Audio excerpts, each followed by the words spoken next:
අපිට වඩා වැදගත් වෙන්නේ අපි පරිබාහිර ඖෂධද එන්නත්ද එහෙම නැත්නම් මොකද මේකෙන් පස්සේ වෙනත් වසංගතයක් නේ කියලා අපිට හිතන්න කාටවත් සාතික දෙන්න පුළුවන් කමකුත් නැහැ.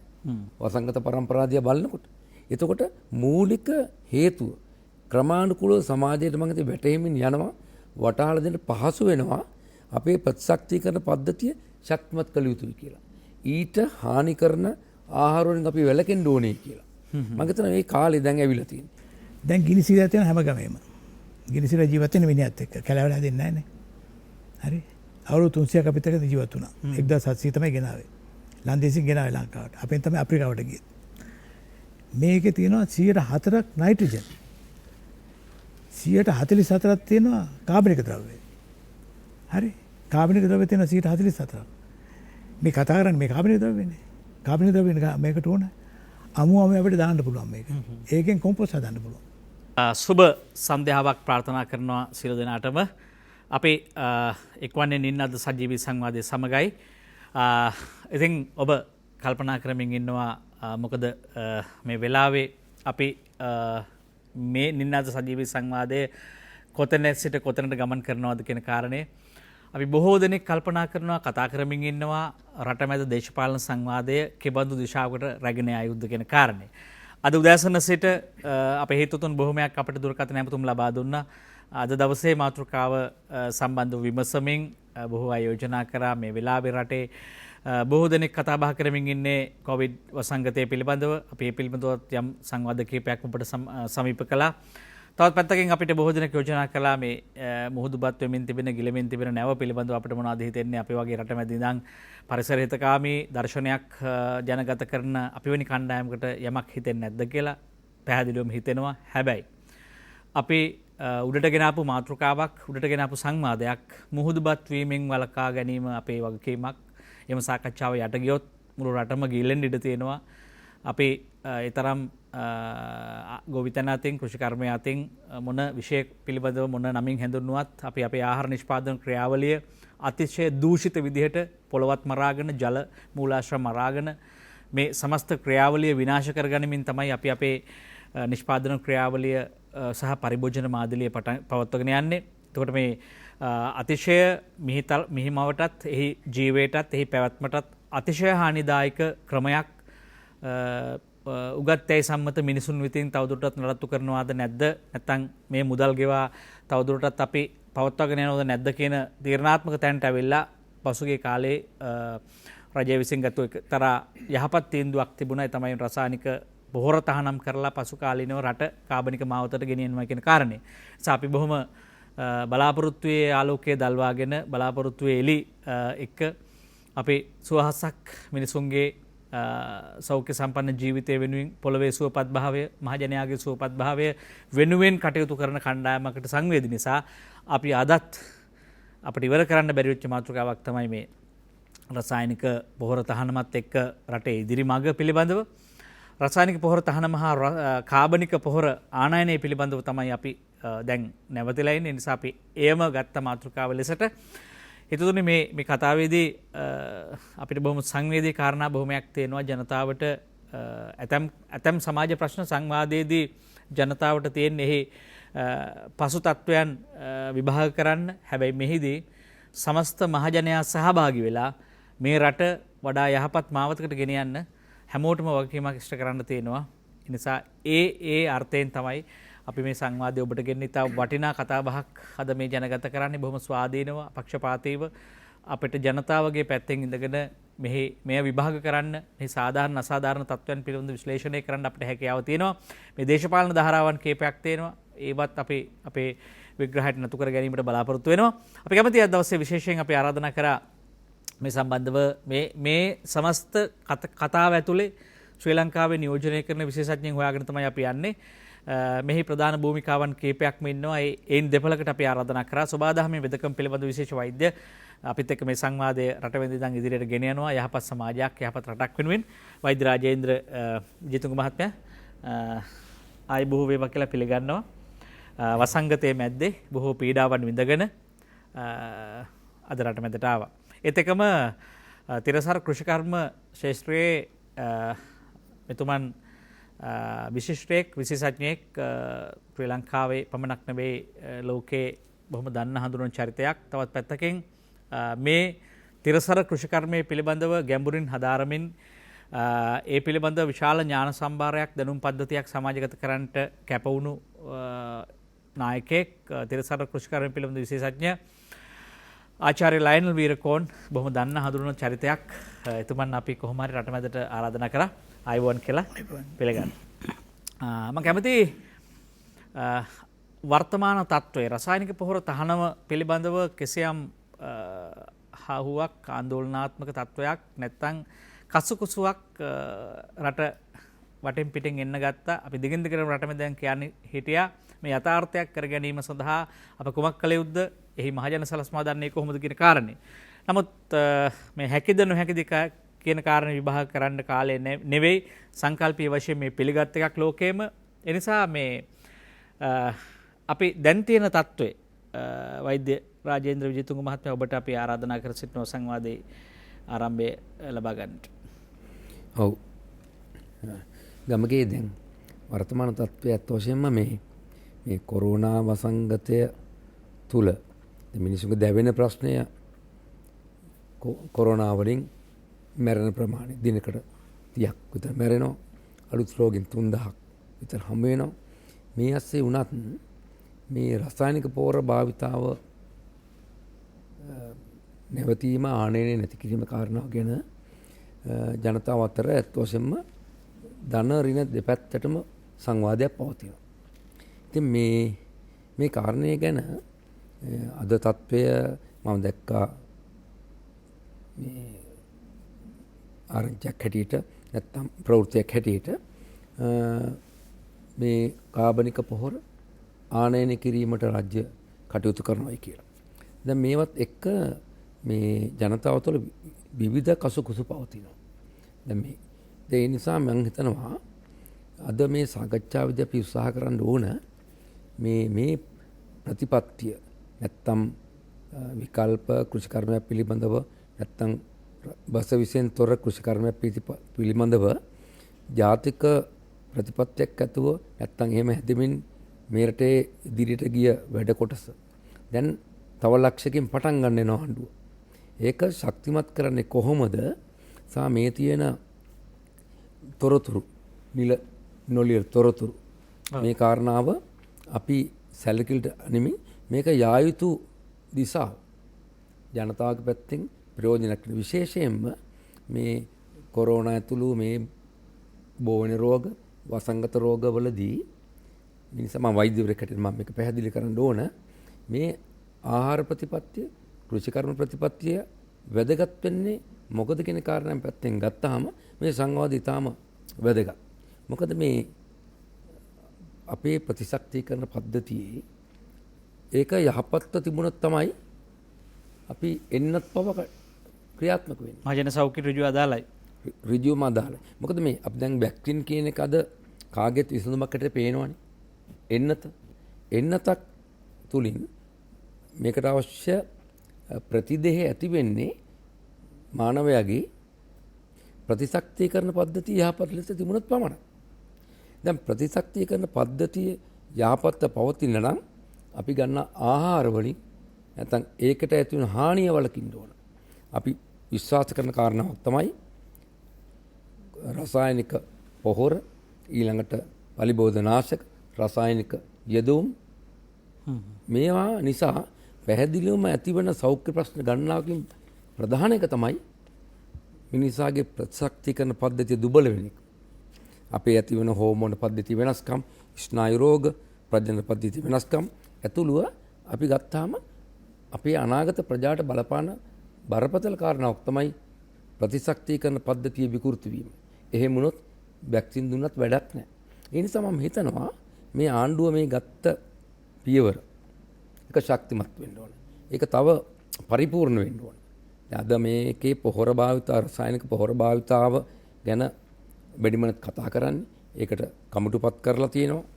නමුත් මේකේ යන්තම් ගෑනවා අපි එනකොට මේ ලයන් ලයියත් එක්ක අපි කතා කරනකොට මේ තීන්දුවේ කැබිනට් තීන්දුවේදී පලිබෝධනාශක තහනමක් ආනයනය වෙලා තියෙනවද කියනකොට ඒ ගැන කියවුනේ මට ඇහුණ හැටියට ඒ ගැන කියවිලා තියෙන යන්තමින්.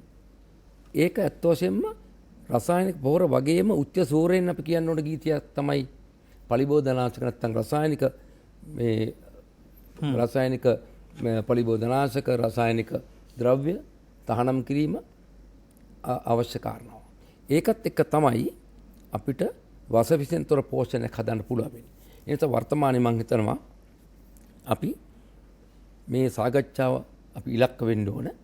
මේ රජයේ ගත්ත ක්‍රියාමාර්ගය වඩා ශක්තිමත් වෙන්නත් ඒ වගේම අපිට විශේෂ විදේශ විනිමය ප්‍රශ්නයක් වෙලා තියෙනකොට මේවා මේ ආනයනය කරන්න ඕනද? නැත්නම් අපේ පසුගිය දශකයට ওই කාලය තුල අපේ කෘෂිකර්ම දෙපාර්තමේන්තුව, ස්වච්ඡ සංවිධාන, බොහෝ පුද්ගලයන්, විද්වතුන් එකතු වෙලා මේ රටේ විවිධ තැන්වල කරපු පර්යේෂණ සහ කටයුතු වල මේ එකපාර පටන් ගත්ත නෙවෙයි. මේකට ගඟක් වගේ මේකේ තියෙන ගමනක්. ආනයනය කරන්න ඕන කියලා ඔබතුමන් කිව්වේ මේ කාබනික පොහොර ආනයනය කිරීම කාබනික කියලා ඔබ දකිනවා. ඔව්. කාබනික පොහොර ආනයනය අපි කළ යුතුද? යුතුද කියලා අහන්න. යුතුද? එහෙම නැත්නම් අපිට මේ අපේ රටේ ඒක නිර්මාණය කරගන්න ගොඩනගන්න නිෂ්පාදනය කරන්න හැකියාව නැද්ද? අපිට බැරි නම් අපි ගේන්න වෙනවා. පුංචි රටක් මේක. ඔව්.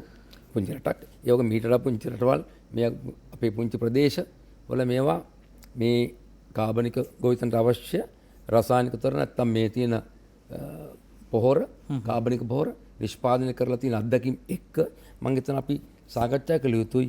ඒක ව්‍යාප්ත කරන්නේ කොහොමද? ආනයනය කිරීමකින් තොරව. මොකද විදේශ විනිමය අර්බුදයේ බරපතලයි මම හිතන්නේ කොවිඩ් වසංගතයත් එක්ක. ඒ නිසාම අපි ස්වයංපෝෂිත වීම සඳහා මේක අපේම නැත්නම් මේ රටේ ගොවීන්ගේ වැඩක් හැටියට පසසාරවත් කර ගැනීමේ තියෙන අලුත් අත්දැකීම් අපේ පැරණි යහපත් අපේ අසල්වැසි ඉන්දියාවේ නැත්නම් ලෝකෙ පුරාම රටවල අත්දැකීම් එකතු කරලා අපි ජාතික වැඩ පිළිලක් හදා ගැනීම අවශ්‍යයි කියලා මම හිතනවා වර්තමානයේ. බොහොම පැහැදිලි. නමුත් අපේට වගකීමක් තියෙනවා දැන් මේ යම් දෙයක් හොඳයි කියලා තේරුම් ගත්තාම ආයෙ හොඳයි තමයි. හැබැයි ඉතින් එහාට මේක ගෙනියන්නේ කොහොමද කියන කාරණේ. දැන් අද ලෝකේ විවාදාත්මක තමයි ඇතම් මේකට විරුද්ධ කණ්ඩායම් පවා අඩු ගානේ රසායනික වෙළඳුන් පවා මේ වසවිස අලෙවිකරුවන් පවා කොන්දේසි විරහිතව එකගෙන කාරණයක් තමයි තමන්ගේ බත් පිඟාන ආහාර වේල වසවිසෙන් මුදා ගන්න එක. හැබැයි ප්‍රශ්නේ තියෙන්නේ මේ මෙතනින් එහාට මේවා ගෙන යාමේදී තියෙන ආර්ථික දේශපාලනික තත්ත්වයන් ටික අපිට ඒවට විසඳුම් හොයන්න පුළුවන්. ඒ විශේෂයෙන් කෘෂිකර්මය සම්බන්ධ විශේෂඥයෙක් ඉන්නවා මේ කාබනික රසායනික පොහොර ටොන් පිටින් ගණන් පෙන්නලා ඒ ප්‍රමාණය ගණනින් වැඩි කරලා අපිට මේ ඉන්දියාවේ මෙහෙට ගෙනවත් මදි කියලා මේ ලංකාවේ පොළොවට ශාල පොහොර ප්‍රමාණයක් ඕනයි කියලා ගණන් හදන බලන විද්‍යාවන් තියෙනවා. අපි බලමු විද්‍යාත්මකද කියලා. අපි දන්නේ නැහැ ඒවා. ඒ නිසා තමයි අපි ආරාධනා කරේ මේ පිළිබඳව විද්‍යාඥයෙකුට ආචාර්ය ලයනල් වීරකෝන් මහත්මයාට අපි එතුමට මේ මාතෘකාව සම්බන්ධව පූර්විකාවක් ලබා ගන්න ආරම්භ කරනවා. විශේෂයෙන් රසායනික පොහොර තහනම සහ මේ අද වෙනකොට කාබනික පොහොර ආනයනය කියන තැනට ඒම දක්වා ඔබතුමන්ගේ අදහස සහ දැක්ම මොන වගේද? බොහොම සුදුසු පාලිමේ අවස්ථාව දුන්නට පළවෙනිම එකක් තමයි මම හිතන්නේ මේක අවදි දෙක තුනකට බලන්න වෙනවා. මුලින්ම ගරු ජනාධිපතිතුමාගේ ගැසට් පත්‍රය හැටියට ගැසට් නිවේදනය හැටියට එතන තිබුණේ රසායනික පොහොර සහ පලිබෝධනාශක තහනම් කියන එක. ඊට පස්සේ තියෙන දේවල් වල යම් වෙනස්කම් තිබුණත් ඒක තමයි මාතෘකාවට තියෙන්නේ. ඒතර එතනදී දැන් ලොකු මේ සාකච්ඡා ගොඩක් ගියානේ. ඔව්. ඒක හොඳයි. ඒ කියන්නේ මේ දැන් ගැන කිව්ව හැටිම පිළිගන්න ඕනේ නැහැ. නමුත් සංවාදයේ ලක් යුතු තියෙනවා. දැන් සංවාදයේදී ගෙනාපු කාරණා තුනක් තියෙනවා. එකක් තමයි කාබනික ගොවිතැන නිසා නිෂ්පාදනය අඩු වෙනවා කියන එක. ඔව්. ඒක තමයි බරපතලම ප්‍රශ්නේ. මේක බාහිර කතන්දරයක්. දැන් ඇත්තටම ගණන් හදලා පෙන්නලා තියෙන හැටියට වී වල අස්වැන්න 25%කින් අඩු වෙනවා. තේ වල දළු නිෂ්පාදනය 35%කින්, වී වල 25%කින්, පොල් වල 35%කින්, 37%කින්. මේ විදිහට පෙන්නපුවාම ඊට පස්සේ ගණන් හදනකොට අද තියෙන්නේ GDP එක, ඒ කියන්නේ ඒක පුද්ගල ආදායම 7යි 1999 28ක් තිබිච්ච එක දැන් මේ වෙනකොට 7ට බැස්ස. දැන් මේ ගණන් හැදීම අනුව පෙන්ලා තියෙන්නේ 3ට මේක අඩු වෙනවා කියන එක. මෙන්න මේ தත්ත්වය අනුව ගණන් හදනවා කොච්චරක් අපිට තව පිටින් ගේන්න වෙයිද කියන එක. එහෙම නැත්නම් අපේ ආර්ථිකයට කොච්චර බලපෑමක් වෙයිද කියන එක මේ ප්‍රශ්න ගෑනලා තියෙනවා. දැන් මෙතන ඇති වෙන එකක්.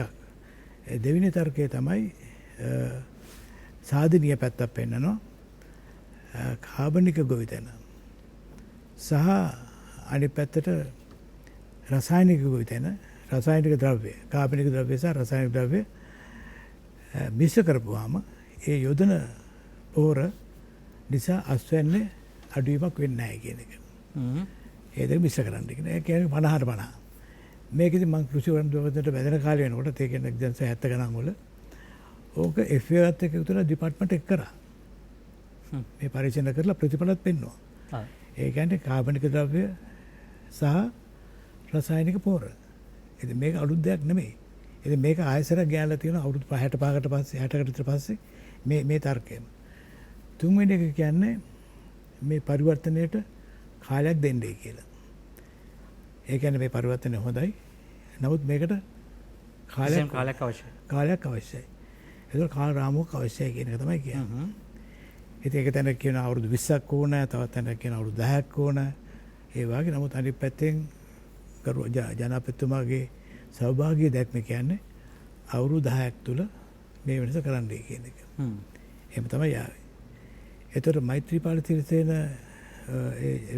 ජනපතිතුමාගේ මැතිවරණ ප්‍රකාශනය. ඒ කියන්නේ මෛත්‍රී පාලනයක් තිරසර 60ක්. ඒකේ පැහැදිලිව කියනවා ශාකසාර නිෂ්පාදනය සඳහා ඒ කරන අයට රජයේ අනුග්‍රහය දක්වනවා කියන එක. ඒ ශාකසාර කියන අදහස් කරන කාරණා දෙකක්. එකක් තමයි පොහොර, ශාකසාර පොහොර සහ මේ පලිබෝධ නාශක. හරි. දෙවෙනි එක තමයි එතුමත් කියන්නේ. ඒක තියෙන්නේ මට පිට මතක නැහැ. නමුත් ඒ උනාට එතුමා කියන්නේ පොහොර භාවිතය ක්‍රමානුකූලව අඩු කිරීම සඳහා කාල රාමුවක් හදනවා කියලා. ඒ දෙකම තිබුණා. ඒ කියන්නේ 2015. එතකොට 2015 වුණත් මේ තර්ක මේ විදිහටම ගෙනාපු කට්ටියම තමයි අදත් මේක ගේන්නේ. එයාලා කිව්වේ කාලයක් දෙන්නයි කියලා. ඒ කියන්නේ දැන් අද වෙනකොට අවුරුදු 7ක් ගිහිල්ලා. ඔව්. ඒතර කාලයත් එක්ක ඒ පොරොන්දුව ඉෂ්ටුනේ නැහැ. කාගෙන්ද ඉෂ්ටුනේ නැත්තේ? ඒ රජයට ඕනේ මේක කරන්න. නමුත් මේ පරිවර්තනය උනේ නැහැ. ඒ අතර ඒක කරන්න ලොකු දේවල් කරා ඇත්තටම. ඒ කියන්නේ නිරෝධානාශය. ඒ කියන්නේ රෙජිස්ටර්, පෙස්ටිසයිඩ් රෙජිස්ටර්. එයා 2015 දී මේ භාවිතා කරමින් තිබිච්ච පරිබෝධනාශක 13ක් නීතියෙන්ම තහනම් කරා. ඔව්. ඒකට එනවා කාබිෆුරන් ආවා, ග්ලයිෆොසේට් ආවා. එතකොට ක්ලෝරෝෆයිරිෆොස් ආවා. ඇලක්ලෝ ආවා. මේවා ගන්නවක් ආවා. ඔව්. ඒව ඇත්තට මමත් පාවිච්චි කරපුවා. ඒ කියන්නේ මේට අවුරුදු 30කට ඉස්සෙල්ලා. ඒක නීතියෙන් තහනම් කරේ ඇයි? ඒ කියන්නේ විසයි. මතන ඩොක්ටර් රාජේන්ද්‍ර මේ මල්ලි කියන දේ හරි. නමුත් මේක පාවිච්චි කරා. කවුද පාවිච්චි කරේ? ගොවියෝ. එතකොට මේකට උත්තරයක් නැහැ. එතන කාලයක් බලන් හිටියයි. දැන් පැරකට් ලෝකේ තහනම් කරලා ලොකු කාලයක් ගියා. ඔව්. නමුත් 2013 තමයි ලංකාවේ තහනම් කරේ. එතන මෙන්නමාගේ ප්‍රශ්න ගොඩක් එක්ක තමයි ඒ වෙලාවේ මේ සාධනීය පැත්තක් තිබුණා. ඇත්තම ගෘහ දෙපාර්තමේන්තුව ලොකු ප්‍රයත්නයක් ගත්තා ඒකෙදි. බොහොම ප්‍රශංසනීය දේවල් මට මේක කියන්න තරම් වෙලාවක් නැහැ අද. ඒකට අවස්ථාව දුන්නා මම කියන්නම්. මොකද මේ ඉතිහාසයක් තියෙන අපිට. මේ කරන්න බැරිද පුළුවන්ද කියන ප්‍රශ්නේ නෙමෙයි තියෙන්නේ. මේ ගැන බලන කෝණයක් තියෙනවා. මේකෙදි දෙවෙනි කාරණය වෙන්නේ දැන් මේක ඒ වෙලාවේ වෙනම ආයතන පව හැදුවා. සෙම ආයතන. ඒ මට්ටමට ආවා. ඉතින් අද මේ මොනවාක්වත් වැඩ පිළිලක් නැතුව තමයි මේ ගෙනාවේ. මෙතන තමයි ගැටලුවකට තියෙන්නේ. ඔබතුමා දකින හැටියට මේ දැන් බොහොම හොඳ තීරණ තීන්දුව ගන්න ඕන මේව නොකරන හේතුවක් තියෙනවනේ. කියන්නේ අපි රෝග නිදානේ හොයාගන්න එපයි මේ රෝගයට ප්‍රතිකාර කරන්න කලින්. ඔව්. මොකද හේතුව? ඇයි නොකරුනේ? කාගේද වරද? මහ ජනතාවගේද නැත්නම් මේක අදාළ නිලධාරීන්ගේද බලධාරීන්ගේද? එන මම හිතන්නේ මේ කාගෙත් තමයි.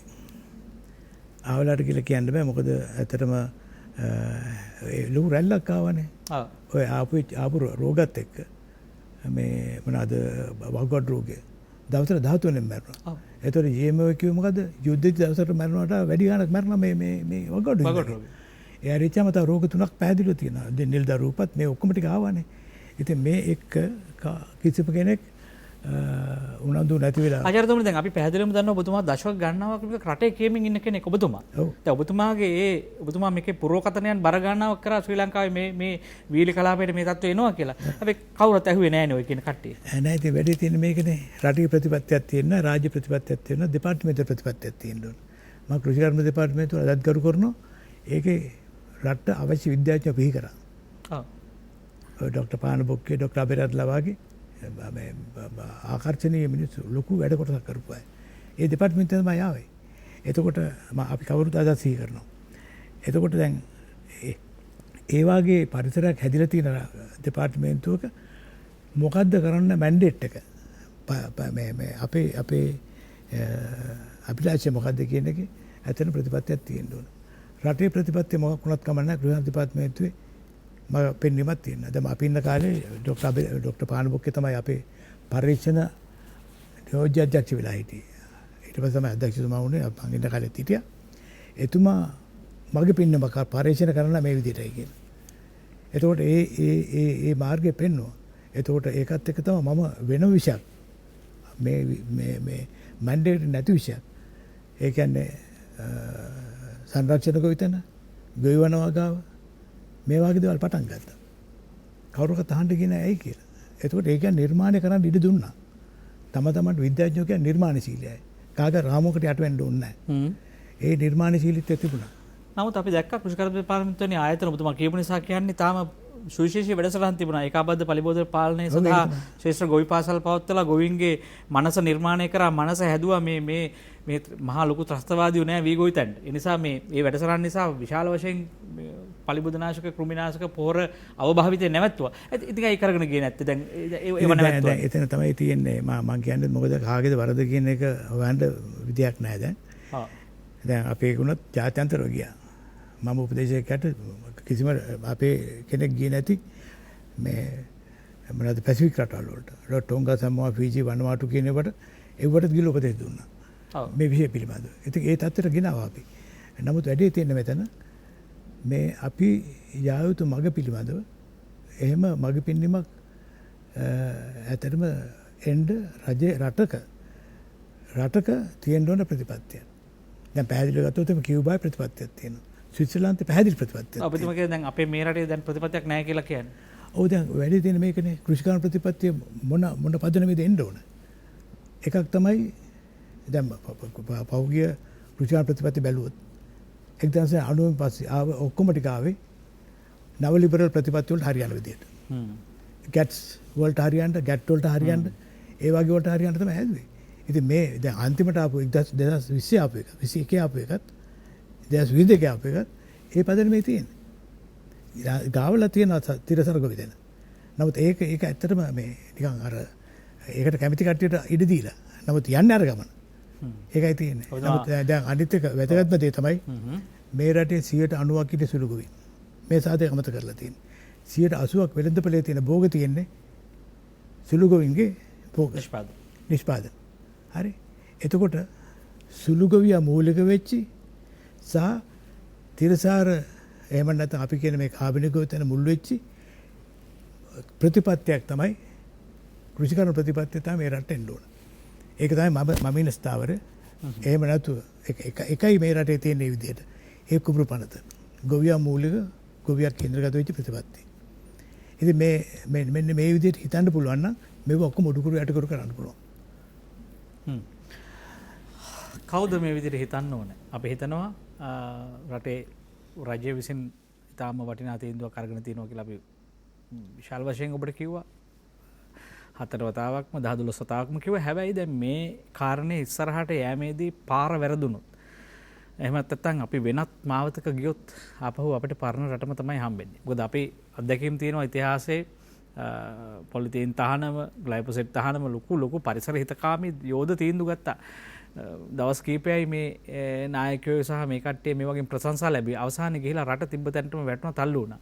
කවුරු හරි කණ්ඩායමක් ඉන්නවද, අදෘශ්‍යමාන හස්තයන් තියෙනවද? කවුද මේ, මොකද්ද මේ ආයතනය, කවුද මේ පුද්ගලයෝ?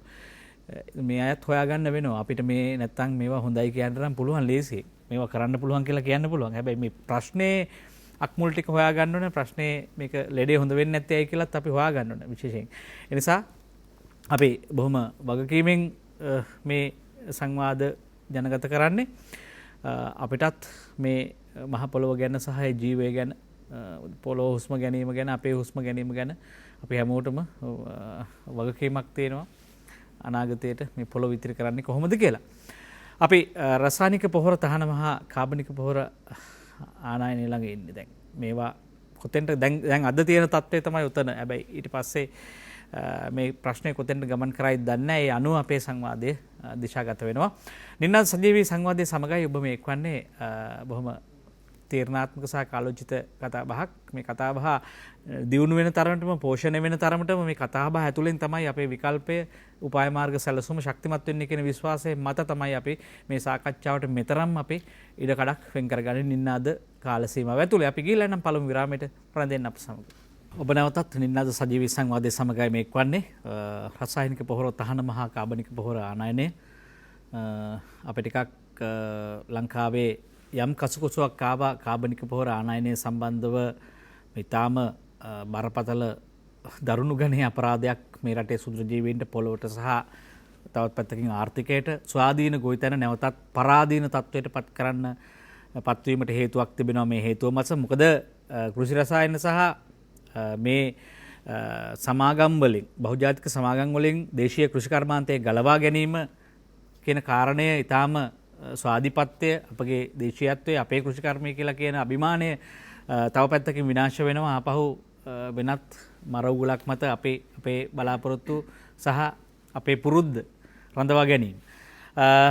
අපි රාජේන්ද්‍ර ජීතුංග මහත්මයා, අපි දැන් ඔබතුමා දැන් මේ අපි දැන් හොඳ තැනකට ආව. මෙතුමා හොඳ පාරක් පෙන්වුවා අපිට මේ සාකච්ඡාව දියුණු කරන්න. ඒ තමයි මේ පසු කාලීනව ආපු කෘෂිකර්ම ප්‍රතිපත්ති සහ ගිවිසුම් මනපනත් සියල්ලම එකසියම් ගෝලීය ප්‍රාග්ධනය හා බැඳිච්ච වෙළඳ ව්‍යාපාර සහ උන්ගේ ලාභය සහ බලය කේන්ද්‍ර කරගත්තු මේ නව ලිබරල් ආර්ථික ප්‍රතිපත්තියත් එක්ක ගැට ගැහිලා තියෙනවා. මේක ඇත්තටම මේ ගෝලීය දේශපාලනික තත්ත්වයක්.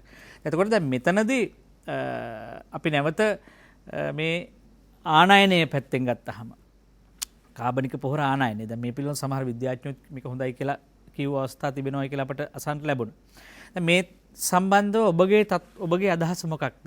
අපි එතනින් කතා කරලා පුළුල් මාතෘකාව ඉවරයි. එතකොට අපි ඉස්සරහට යන්න පුළුවන්. උපාධි මේලද මට මතක් වෙනවා මේ ගොවිතැන පිළිබඳව ජපානයේ හිටපු විද්වතෙක්. ඔහු මේ බැක්ටීරියානු පිළිබඳ විශේෂඥවරයෙක්, බැක්ටීරියොලොජිස්ට් කෙනෙක්. එයාගේ නම මේ මසනොබු ෆුකුෝකා කියලා.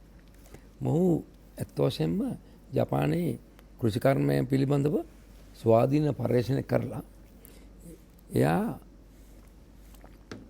පොත් ගණනාවක් ලියලා තියෙන එකක් තමයි The One Straw Revolution. මේ පොතේ මේ ඉන්ට්‍රොඩක්ෂන් එකේ තියෙනවා මේ ස්වභාවික ගොවිතැන ගැන කියන්නේ එයට no machines, no chemicals, so very little weeding. එතකොට මේක තමයි මේ කිසි දෙයක් නැති ගොවිතැනක් ගැන කතා කරනවා. දැන් අපි එතනින් පටන් ගත්තොත් මේ පොතේ කියනවා, එයා ප්‍රශ්න කරනවා, මහා වනාන්තර හැදිලා තියෙන්නේ අඟල් 2 3 වූ හියුමස් තට්ටුවල. එතකොට මේ මහා පස අපි යාන්ත්‍රිකව වෙනස් කරලා, රසායන ද්‍රව්‍ය වෙනස් කරලා, ඒකේ සාරය අමුමේ උරාගෙන අපි පස විනාශ කරන්නේ නැතුව ඒක ස්වභාවිකවම ඒක වෙනස් වෙන ඉදිරියට ගොවිතැන කරන්න පුළුවන් කියලා පොත් ගණනාවක් ලියලා තියෙනවා. දැන් මෙතනින් පටන් ගත්තාම මේ අපිට යමක් ආනයනය කරන්න වෙන්නේ. අපිට නැත්තන් අපි එහෙමනේ අපි නැත්තන් අපි ගේනවා. සල්ලි දීලා ගේන්න ඕනේ නැහනේ. අපේ ගොවිතැනට අවශ්‍ය නැත්නම් ගොවිතැනට අවශ්‍ය ඒ ද්‍රව්‍ය නැත්නම් පසේ වෙනස්කම අපිට ඇති කරන්න බැරිද? දැන් මේක මම හිතන්නේ මේ ලැන්ලයියා කරුණු මට වඩා හොඳට දන්න පරීක්ෂණ කරලා. දැන් මේ කොම්පෝස්ට් පොහොර හදා ගැනීම ගැන. එතකොට ඊට වඩා අපේ තියෙන දැන් පසුගිය දවස්වල මට මතකයි කසල මේ කළමනාකරණයේදී විසඳුමක් හැටියට ඉදිරිපත් කරේ අපේ මිනිසුන්ගේ තියෙන කසල පොහොර බවට ප්‍රතිචක්‍රීකරණය කරන එක. දැන් කුරුණෑගල නගර සභාවෙන් මේක කරනවා. එතකොට අපි මේ රටේ අපද්‍රව්‍ය නැත්තම් සාක ද්‍රව්‍ය ඒ ගොම මේ මල මේ හැම දෙයක්ම පාවිච්චි කරලා පොඩි ගොවියාගෙන් ඉඳලා මධ්‍ය පරිමාණ ගොවීන්ට මේ පොහොර නිෂ්පාදනය කිරීමේ හැකියාව දැනුම තියෙන බව අද ඔප්පු කරලා තියෙනවා. දැන් මේ ගැන දැන් අපිට දැන් බලන්න පසුගිය කොරෝනා කාලෙදී මට මතක් වෙන්නේ කොරෝනා. ගිය අප්‍රේල් මැයි විතර අපේ රටේ ජනතාව පෙළඹුණා. මොකද ශ්‍රම අතිරික්තයක් අපි සාමාන්‍යයෙන් ඔබතුමා කියන්නේ වවාගෙන කෑවා කියලානේ. වවාගෙන දැන් අපි හරිද ඒවා කතා කරලා තියෙන්නේ. දැන් අපි දන්නවා ඒ ගැන. ඕක කරන්නත් පුළුවන්. ස්වභාවිකව කරන්නත් පුළුවන්. ප්‍රශ්නේ තියෙන්නේ දැන් මෙතනින් එහාට මේක ගැටලුව හොයාගන්න එපා ඉස්සරහට යන්න. දැන් අපි ආයේ කියන්න අවශ්‍ය නැහැ කියලා අපි විශ්වාස කරනවා. මේ ගොවිතැන ස්වභාවික ගොවිතැන තමයි ගොවිතැන හරියන්නේ. ආහාර නිෂ්පාදන ක්‍රියාවලිය වසවිසෙන් තොර වෙන්න ඕන කියලා අපි හැමෝම පිළිගන්නවා. මම මේ කියන්නේ ඔය කියන වසවිස වෙළඳුන් පවා පිළිගන්නවා. ප්‍රශ්නේ තියෙන්නේ මේ රාජ්‍ය ප්‍රතිපත්ති හරි කවුරු හරි දැනුම් දීලා තිබියදී මේක ක්‍රියාවට නම් වෙන්නේ මොකද්ද නැත්තේ ඇයි කියන කාරණේ. ඔබතුමා එකඟද මේ එකඟ නැහැ කියලා ඔබතුමා කතාවෙන් තේරෙනවා ආනයනය කරන්න අවශ්‍ය නැහැ. අවශ්‍ය නැහැ. හැබැයි ප්‍රශ්නයක් තියෙනවා. ඔබතුමා ඒ නැත්තන්නේ ගේන්නේ කියලා නේ කියන්නේ. හැබැයි අපේ රටේ නැති වෙලා නෙවෙයිනේ ගෙනාවේ. ඒ කියන්නේ මේ කණ්ඩ නැතුව නෙවෙයිනේ අපිට පිටි ලොරි පිටි නැව් ගණන් එන්නේ. ඒ නිසා මේ රටට දේවල් ආනයනය කිරීම සම්බන්ධව කිසියම් වූ අර මෙතුමා කිව්වා වගේ පොඩි ගෝලීය ආර්ථික ක්‍රියාවලියක් හැසිරෙනවා මේක ඇතුලේ. ඒතකොට දැන් අපි සමහර දේවල් මේ රටට ගේන්නේ නැති නිසා නෙවෙයි. වතුරත් ගේන්න පුළුවන් හෙට අනිද්දා.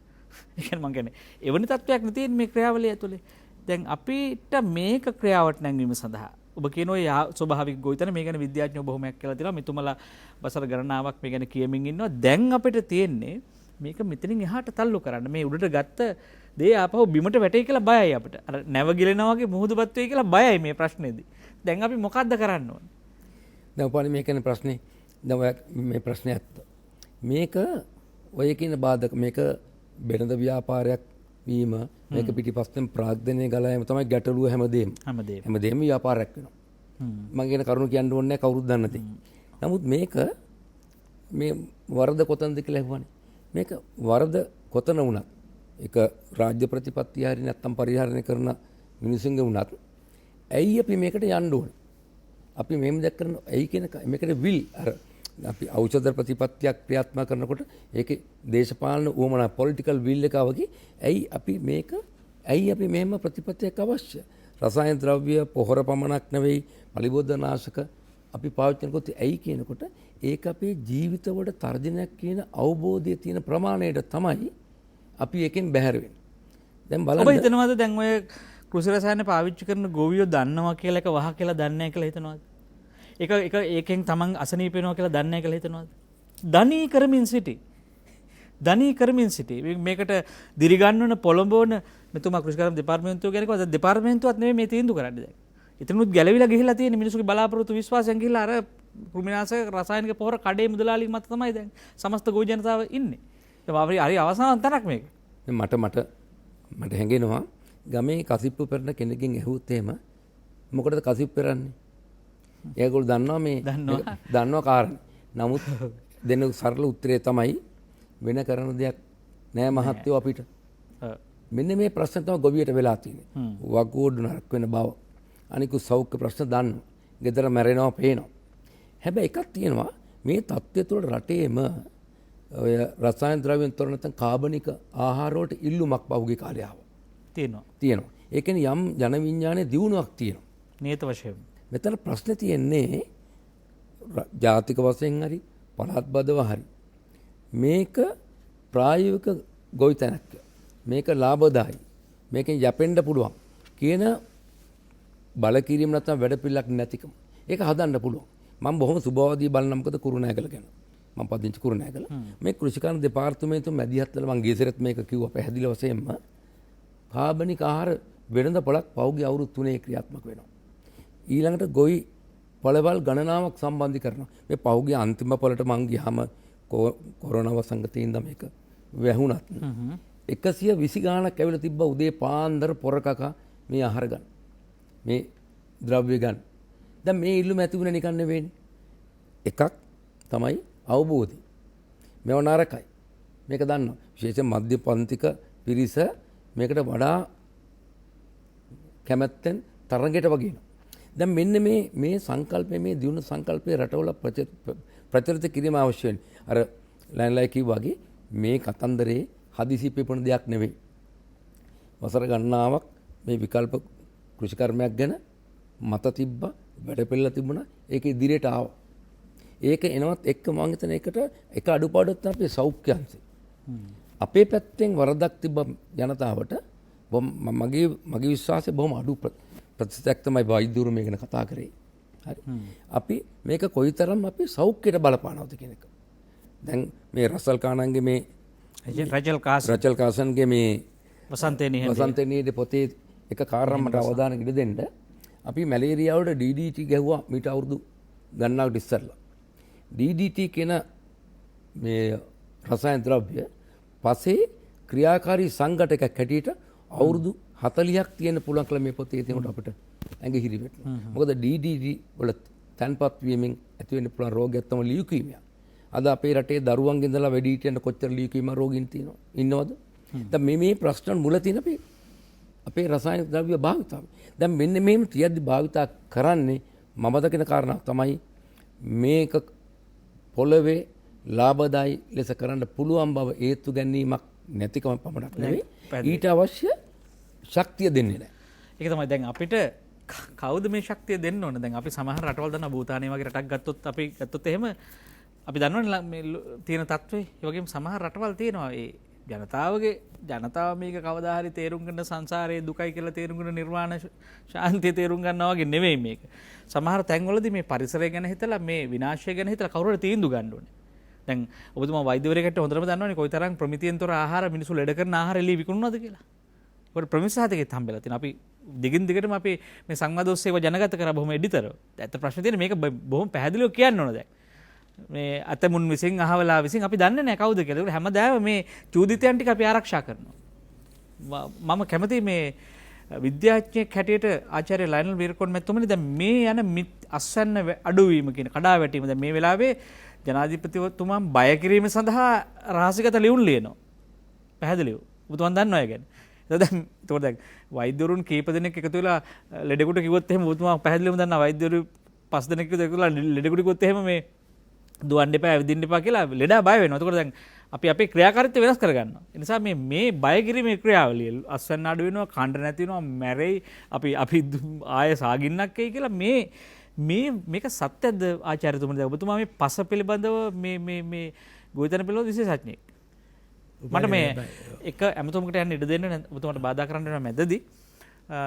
066 22 83 669 අපි ඔබට සමීප වෙලා ඉන්නවා. ඔබට එන්න පුළුවන් මැදිරියට. ඔබේ ගැටලුව විතරක් අපිට යොමු කරන්න අදහස නෙවෙයි. ජයසිරි මහත්මයා හොරණින් ආයිබෝන් ඔබට. ඔබේ ප්‍රශ්නය යොමු කරන්න. ආයිබෝන් මේ ගමගේ මහත්තයා මේ විද්වත් මණ්ඩලයට ආයිබෝන් කියනවා. මට තියෙන ගැටලුව තමයි දැන් උතන විද්වත් මණ්ඩලය ඇවිල්ලා අදහස් ප්‍රකාශ කරනවා අපි ආගෙන ඉන්නවා. මේ දැන් ඔය රසායනික පොහොරයි කාබනික පොහොරයි අතර ප්‍රශ්නේ කතා කරනකොට අපිට දැන් මට ආපු ප්‍රශ්නේ තමයි මිනිස්සු ගොවියෝ සාමාන්‍යයෙන් ස්වභාවිකවම මේ අත්යන්න වැඩිපුර නෙලා ගන්න කැමතිනේ. වැඩි ආදායමක් ගන්න හැම මිනිහෙක්ම කැමතිනේ. අර උදාහරණයක් පෙන්නනවා නම් මේ අර රසායනික මේ ද්‍රව්‍ය ගෙන ආපු නැවේ මේ අපද්‍රව්‍ය අල්ලන්න එපා කිව්වහමත් මිනිස්සු ගිහිල්ලා ඒවා වෙරළට ගිහිල්ලා ගොඩ ගහගෙන යන එක මිනිස් ස්වභාවය. එතකොට දැන් ඒකට මේ ගොවියන්ව පුරුදු කරලා මේ දැන් ඒක එකපාරටම 100%ක් අන්තක 360ක් හැරෙන්න කියනකොට ඒ ගොවියන්ට එක දරා ගන්න බෑ නේද? ඒ කියන්නේ දැන් ඒගොල්ලන්ව මෙහෙවපු කණ්ඩායම පාලකයෝ හෝ ඒ නායකයෝ හෝ කවුරු හරි එහෙම කරලා තියෙන නිසා දැන් පුරුදු කරලා අවුරුදු 25ක් තිස්සේ දැන් එකවරටම ඇවිල්ලා කියනකොට මේ මිනිස්සුන් නිකන් අර කබලනුල්ලි දැන් කබලනුල්ලිපට වැටෙනවා වගේ නේද? එහෙම කරන එක අපේ වගේ රටකට ගැලපෙනවද කියන ප්‍රශ්න තමයි මට තියෙන්නේ. ඔව් බොහොම ස්තුතියි. ඒකටත් ඒ ඔබගේ ගැටලුවටත් පිළිතුරු ලැබේවි ආචාර්ය ලයනල් වීරකෝන් මැතිතුමාගෙන්. දැන් මේ ගොනු කරන සාකච්ඡාවල විද්‍යාඥයන්ගේ කියා ගන්න කණ්ඩායම් අර මේ කියන සංඛ්‍යාලයකන දත්ත පෙන්නලා මේ රට විශාල අගතියකට යයි කියලා පෙන්වන අයගේ කතාව ඇත්තද? දැන් මේ ඔයාලි මේක ටිකක් විද්‍යාත්මක ප්‍රවේශයක් ගන්න දෙනවා මට. නේද වශයෙන්. මොකද දැන් ඔය මේකට උත්තර දෙන්න තියෙන විද්‍යාඥයන්ට හරි එහෙම නැත්නම් ඔය කියන දේ කතිකාචාර්යවරු මහාචාර්යවරු ඔක්කොම ටික මේ කියන කාබනික ද්‍රව්‍ය මොකද්ද? කාබනික ගොවිතැන කියන්නේ මොකද්ද? කාබනික ගොවිතැන කරුවොත් අස්වැන්න අඩු වෙනවා. මේ කියන කාබනික ගොවිතැන මොකද්ද? මේක ඇත්තටම මේ බරපතල ලුහු කිරීමක්. ඒ කියන්නේ කාබනික ගොවිතැන කියන්නේ මේ අර්ථ දැකීම් වල හැටියට කොම්පෝස්ට්. කාබන් කියන වචනේ ආවේ ඇඩ්වාන්ස් වලට අපි කරනවානේ organic chemistry, inorganic chemistry, physical chemistry තුනක්නේ. ඒකෙන් ඕගනික් කෙමිස්ට්‍රි වලට කියන්නේ කාබනික රසායන විද්‍යාව. හරි. ඒතර කාබන් කියන වචනේ තමයි ගත්තේ. ඒතර කොම්පෝස්ට් වල තියෙන වැඩි හරියක් තියෙන කාබන්.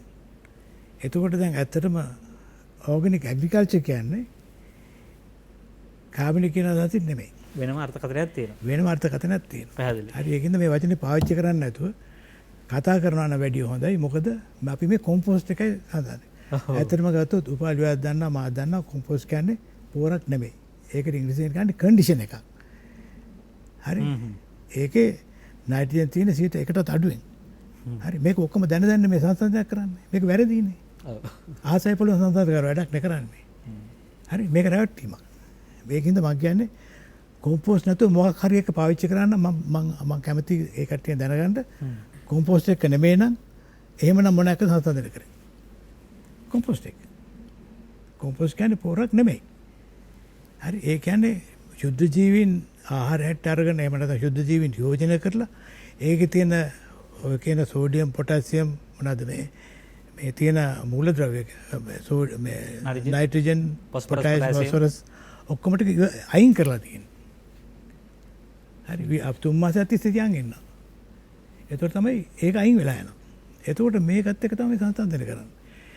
එතකොට මේක කරලා තමයි කියන්නේ මෙච්චර ප්‍රමාණය දැන් මම දැක්ක මේ කට්ටිය කියනකොට තේ වතු වලට දානවා නම් එක ටොන් එකක් දානවා නම් පොර ටොන් 34ක් දාන්න ඕනේ කියලා.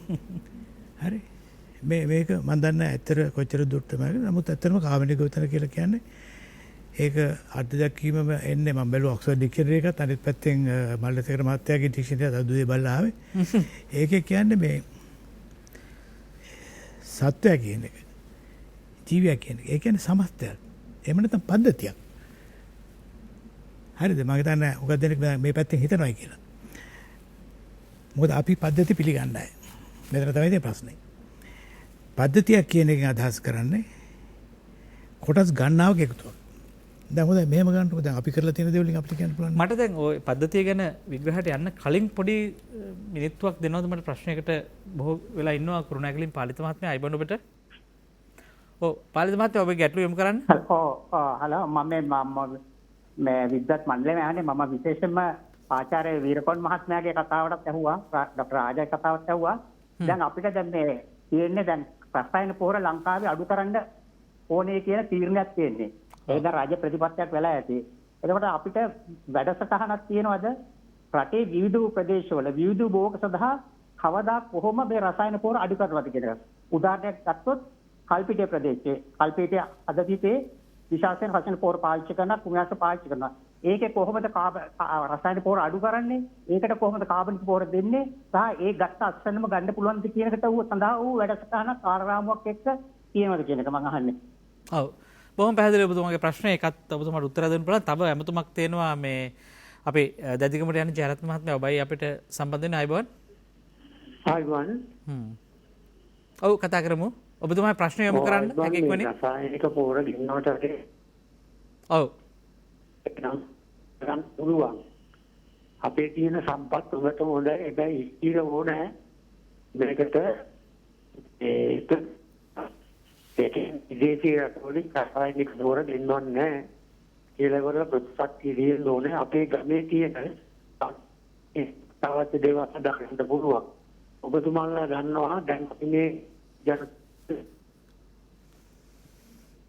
ඔව් මම හිතන්නේ දුරකථනයේ sannivedana ගැටලු බොහොමයක් තියෙනවා. සෝතේ අපිට කතා කරන්න උත්සාහ කරාට 066 22 83 689 සිහියට ගන්න ඔබේ ගැටලුව පමණක් අපිට යොමු කරන්න. සාකච්ඡාවේ දිශාව හරි වැදගත්. අපි පද්ධති ගැන කතා කරමින් හිටියේ. අපි හැමෝම පිළිගන්නවා ආචාර්යතුමනි මේ පද්ධතියක් ඇතුලේ අපි කිසියම් සම්බන්ධතාවයක් තියෙනවා හැමතැනටම. ඔව් ඇත්ත දැන් ලෑන්ඩ් රූම් කියලා කිව්වත් මේ ඇහැක් නෙමෙයිනේ. නැත්නම් නහයක් නෙමෙයිනේ. ඒ කියන්නේ සමස්ත ඇඟම එක්ක වැඩ කරනවා. එක වැඩ කරනවා. අනිත් එක මේ කොටස් හතරේ අන්‍යෝන්‍ය සමතාවයක් තියෙනවා. ඒකට කියන්නේ ඉන්ටර්ඩිපෙන්ඩන්ස්. එකක් අතර අනිත් එකත් එක්ක සම්බන්ධයට තමයි මේක කරන්නේ. ඒ පද්ධතියේ විසභාවය. නමුත් ඇත්තම ගත්තොත් මේ අපේ රටේ කරපුව බැලුවොත් පද්ධතියකට ඕන කරන යම් දේවල් තියෙනවා. මම කියන්නේ මේ එහෙම වුණොත් එහෙම මේ අර්ථ දැක්වීම එනකොට කොම්පෝස්ට් වලින් එහා ගිය පුළුල් අදහසකට යන්න පුළුවන්. ඔබතුමාම කිව්ව IPM තාක්ෂණය. මේ කාබනික උතන කොටස. ඔව්. හරිද මේ කතා කරන්නේ නැතේ. පලිබෝධ ඒ වෙලාවේ 1990 ගණන් වල පටන් ගත්තේ 2.9 තිබිච්චි. ඒක කියනවා ස්ප්‍රේ රවුන්ඩ්ස් ගාන ඒ කරේ 55000 ගොවියොත් එක්ක. ඔබතුමා මතක ඇති. 55000 ගොවියොත් එක්ක ඒ පාසල් ඇති කරලා ඒ පාසල කියලා කියන්නේ මේ වෙනම තැනක් නෙමෙයි. මේ ශේෂ්ත්‍ර පාසල. ඒ කියන්නේ ශේෂ්ත්‍රෙම තමයි ගොවියොත් ගන්නලා ඒයි මහතුරු අපේ කුඹුරේ ඉගෙන ගන්නවා. කුඹුරේ ඉගෙන ගන්න. ඔයන් ගහත් එක්කම. ඒකෙන් තමයි පලිබෝධ කඳුර ගන්නවා. එතකොට පරිසර පද්ධති විශ්ලේෂණය කරනවා. විලෝපිත අන්තර කරනවා පරිසර විශ්ලේෂණය කරනවා. මේක මේ කාබනික ගෝතන කොටසක්. ඒ කියන්නේ කාබනික ගෝතන කියද්දි රසායන නැති ගෝතනක් කියලා ගත්තොත් අපි. එතකොට මේක රසායන නැතුව ඒ වෙලාවේ තියෙන දත්ත ගත්තාම ස්ප්‍රේ කරන වාර ගාන තෙල් ලියන වාර ගාන 2.9 ඉඳලා 0.4ට අඩු වුණා. හිතන්න බලන්න 80ක් කිට් වෙනවා. මේ පළබෝධක 80ක් අඩු කරා. මම හිතන්නේ මේ ලෝක විද්‍යාඥයෝ පිළිගත්තා මුලින් මේ වචනය නිෂ්පාදනය කරලා තිබ්බ IPC කියලා මම හිතන්නේ. IPC කියලා. ඒතර C කියන වචනේ ඉංග්‍රීසියෙන් හඳුන්වන්නේ කන්ට්‍රෝල් කියලා. හැබැයි පස්සේ මේ කට්ටිය තේරුම් ගත්තා මේ පරිසරය මෙහෙම පාලනය කරන්න බැරි නිසා කළමනාකරණය කියන වචනේ IPM කියලා හැදුනේ එහෙමයි කියලා. මැනේජ්මන්ට් කියලා නෑ ආවේ. මොකද දැන් ඇත්තටම පරිසරයත් එක්ක කරද්දී මේ පලිබෝතකෝ නෑ. වල්පැලෑටි නෑ. ඒක තවත් වල්පැලයක් අනිත් පැත්තට තවත් රුමියෙක්. එහෙම තමයි අත්දැකීම කරන්නේ. මේ පද්ධතිය ගැන කතා කරද්දී. තරහකාරයෝ නෑ. හරි අපි තරහකාරයෝ හදාගත්තා. මේ කෘෂිකර්මයේ තරහකාරයෝ හදාගත්තා. මම මේ ටිකක් මේ පුළුල් පැත්තෙන් කතා කරන්නේ. ඉතින් මේ සම්බ විෂය මේ විශ්වවිද්‍යාලේ උගන්වන්න ඕනෙව්වා. අඩු ගානේ මේ පැත්තෙන් බලන්න. මොකද අපි කොටු වෙලානේ ඉන්නේ. අපි කොටුලා ඉන්නේ මේ තියෙන මේ බටහිර තාක්ෂණයත් එක්ක. ඔව් දැන් සමහරවිට දැන් ඔය ප්‍රශ්නේම නේද දෙන්නේ නැවත මේ අපේ ග්‍රාහක සමාජයෙන් මතුවෙන්නේ. දැන් ඒක වෙනුවට මේක කියන සංකල්පනේ. අන්න හරි. අපි දැන් මෙතනින් අයින් වෙලා මහ පුළුල් චිත්‍රයට යන්න එපා මේක. මේ පැලෑටියක් කියලා කියන්නේ හුදු පැලෑටියයි එතන පස් ටිකක් විතරක් නෙවෙයි. ඒක මහා මේ වායුගෝලය, මේ පොළව, ජලය සියල්ල නියෝජනය කරන හුස්ම ගන්න දැන් අලුතෙන් කියලා තියෙනවා මේකට මේ සිතුවිලි තියෙනවද කියලා බලලා තියෙනවා. මෙතුමා ඒ කියන්නේ විශ්ලේෂණය කරයි. ඒ වගේ මේ පරිසර පද්ධතියක ක්‍රියාකාරීත්වයක් ගැන කතා කරන්නේ. මේ හුදු කොහෙන් හරි කසල ගොඩක් ගෙනලා පොළොවට දාන එක නෙවෙයි. දැන් අනිත් එක මේ විසඳුම කල්පිටියේ කතන්දරයට අපි යමු. දැන් ඇත්තරම දැන් මේ අස්වැන්න කඩා වැටීම කියන කාරණේ මම ඔබතුමා විශ්සුවේ. ඒක අපිට එහෙම අනියත බියක් ඇති කරගන්න අවශ්‍යද? මේක తాවකාලිකව කඩා වැටුණොත් ආයෙ හිස ඔසවනවද? මොකක්ද ඒකේ තත්ත්වය ඔබතුමා දන්නේ? ඇත්තට මේ උපාලි මෙතන තියෙන මේ බයවීමක්. මොකද මේ දැන් මම තව නිදර්ශන දෙන්න කිව්වොත් මගේ වෙලා ඉවර වෙනවා. නම් මම කියන්නේ දැන් ලංකාවේම දිනු කරපු තාක්ෂණ ගණනාවක් තියෙනවානේ. ශුද්ධ ජීවින් එක්ක කරන ගණනාවක් තියෙනවානේ දැන්. ඒ කියන්නේ ජීවාමෘත හදනවා ගොවියෝ හදන්නේ. හරි 100% අස්වැන්න ගන්නවා. ඉතින් දැන් අහන්න පුළුවන් ජීවාමෘත කොහොමද හදාගන්නේ? බොහොම සරලයි. දවස් 3 පටන් ගන්න පුළුවන් ස්ප්‍රේ කරන්න. බෑගඩ කවුරුවත් කතා කරන්නේ නැහැ. මේව හංගන් ඉන්නේ. මේ සම්බන්ධව ඔබතුමා ඉන්දියාවේ ගොවිපළවල ඇවිදලා මාචාර හම්බෙලා දැන් මේවා අපි ඇයි හංගන්නේ? දැන් මම මෙතුමා ළඟට ගිහිල්ලා එන්නම් මේ. දැන් ඔබතුමත් මේ ශාස්ත්‍රයේ මේ බොහෝ රටවල් වල ඇවිදපු මේ ශාස්ත්‍රය ගැන එකක් ඔබතුමා මේ මහජන සෞඛ්‍ය වගේම පොළොවේ සෞඛ්‍ය ගැන තුනන්දුන කෙනෙක්නේ. කියන්නේ ලෙඩ පටන් ගන්න පොළොවෙන් කියලානේ ඔබතුමා නිතර කියන්නේ. ඒ කියන්නේ මේ පොළොව සුවපත් නම් මිනිස්සු සුවපත්. දැන් මේකනේ අපේ තර්කය. දැන් එතනදී අපිට දැන් ඇයි මේ දැන් මේ මෙතුමා කිව්වා වගේ දැන් අපේ මුළු ඇඟම එකට වැඩ කරනවා වගේ සමාජයේ හඳුනන්නේ සමාජ දේහයක් කියලානේ. ඒකට මේ විද්‍යාඥයෝ මේ ආයතන කෘෂිකර්ම දෙපාර්තමේන්තුව මහවැලිය මේ ඔක්කොම ඇයි එකට වැඩ කරන්න එපා මේ ප්‍රශ්නේදී? දැන් ඔක්කොම දැන් සරල සාමාන්‍ය සෞඛ්‍ය විද්‍යාව දන්නවනේ බොහෝ දෙනෙක්. දැන් අපි කන ආහාර නිසා සාමාන්‍ය ලෙඩ වෙනවා කියලා දන්නවා මිනිස්සු. ඒක අදාළයි මේ අමාත්‍යාංශ ගණනාවකට. ඒක අදාළයි පිරිස් ගණනාවකට. අඩු ගානේ අධ්‍යාපන දෙපාර්තමේන්තුවලත් අදාළයි. ඒක දරුවට උගන්වන්න. පාසල් ළමයි ලක්ෂ 46ක් විතර ඉන්නවා මේ වෙලාවේ ලංකාවේ. නේ? ඒකට අවශ්‍ය නම් උගන්වන්න පුළුවන් නේ. ඒක කරන්නේ නැත්තේ. දැන් මේක ලොකු ප්‍රශ්නයක්. ඒ කියන්නේ ඊළඟ පරම්පරාවේ අපේ ළඟ තියෙනවා දත්ත තොරතුරු දරුවන්ගේ ආයුෂ අවුරුදු 35ට සීමා වෙයි.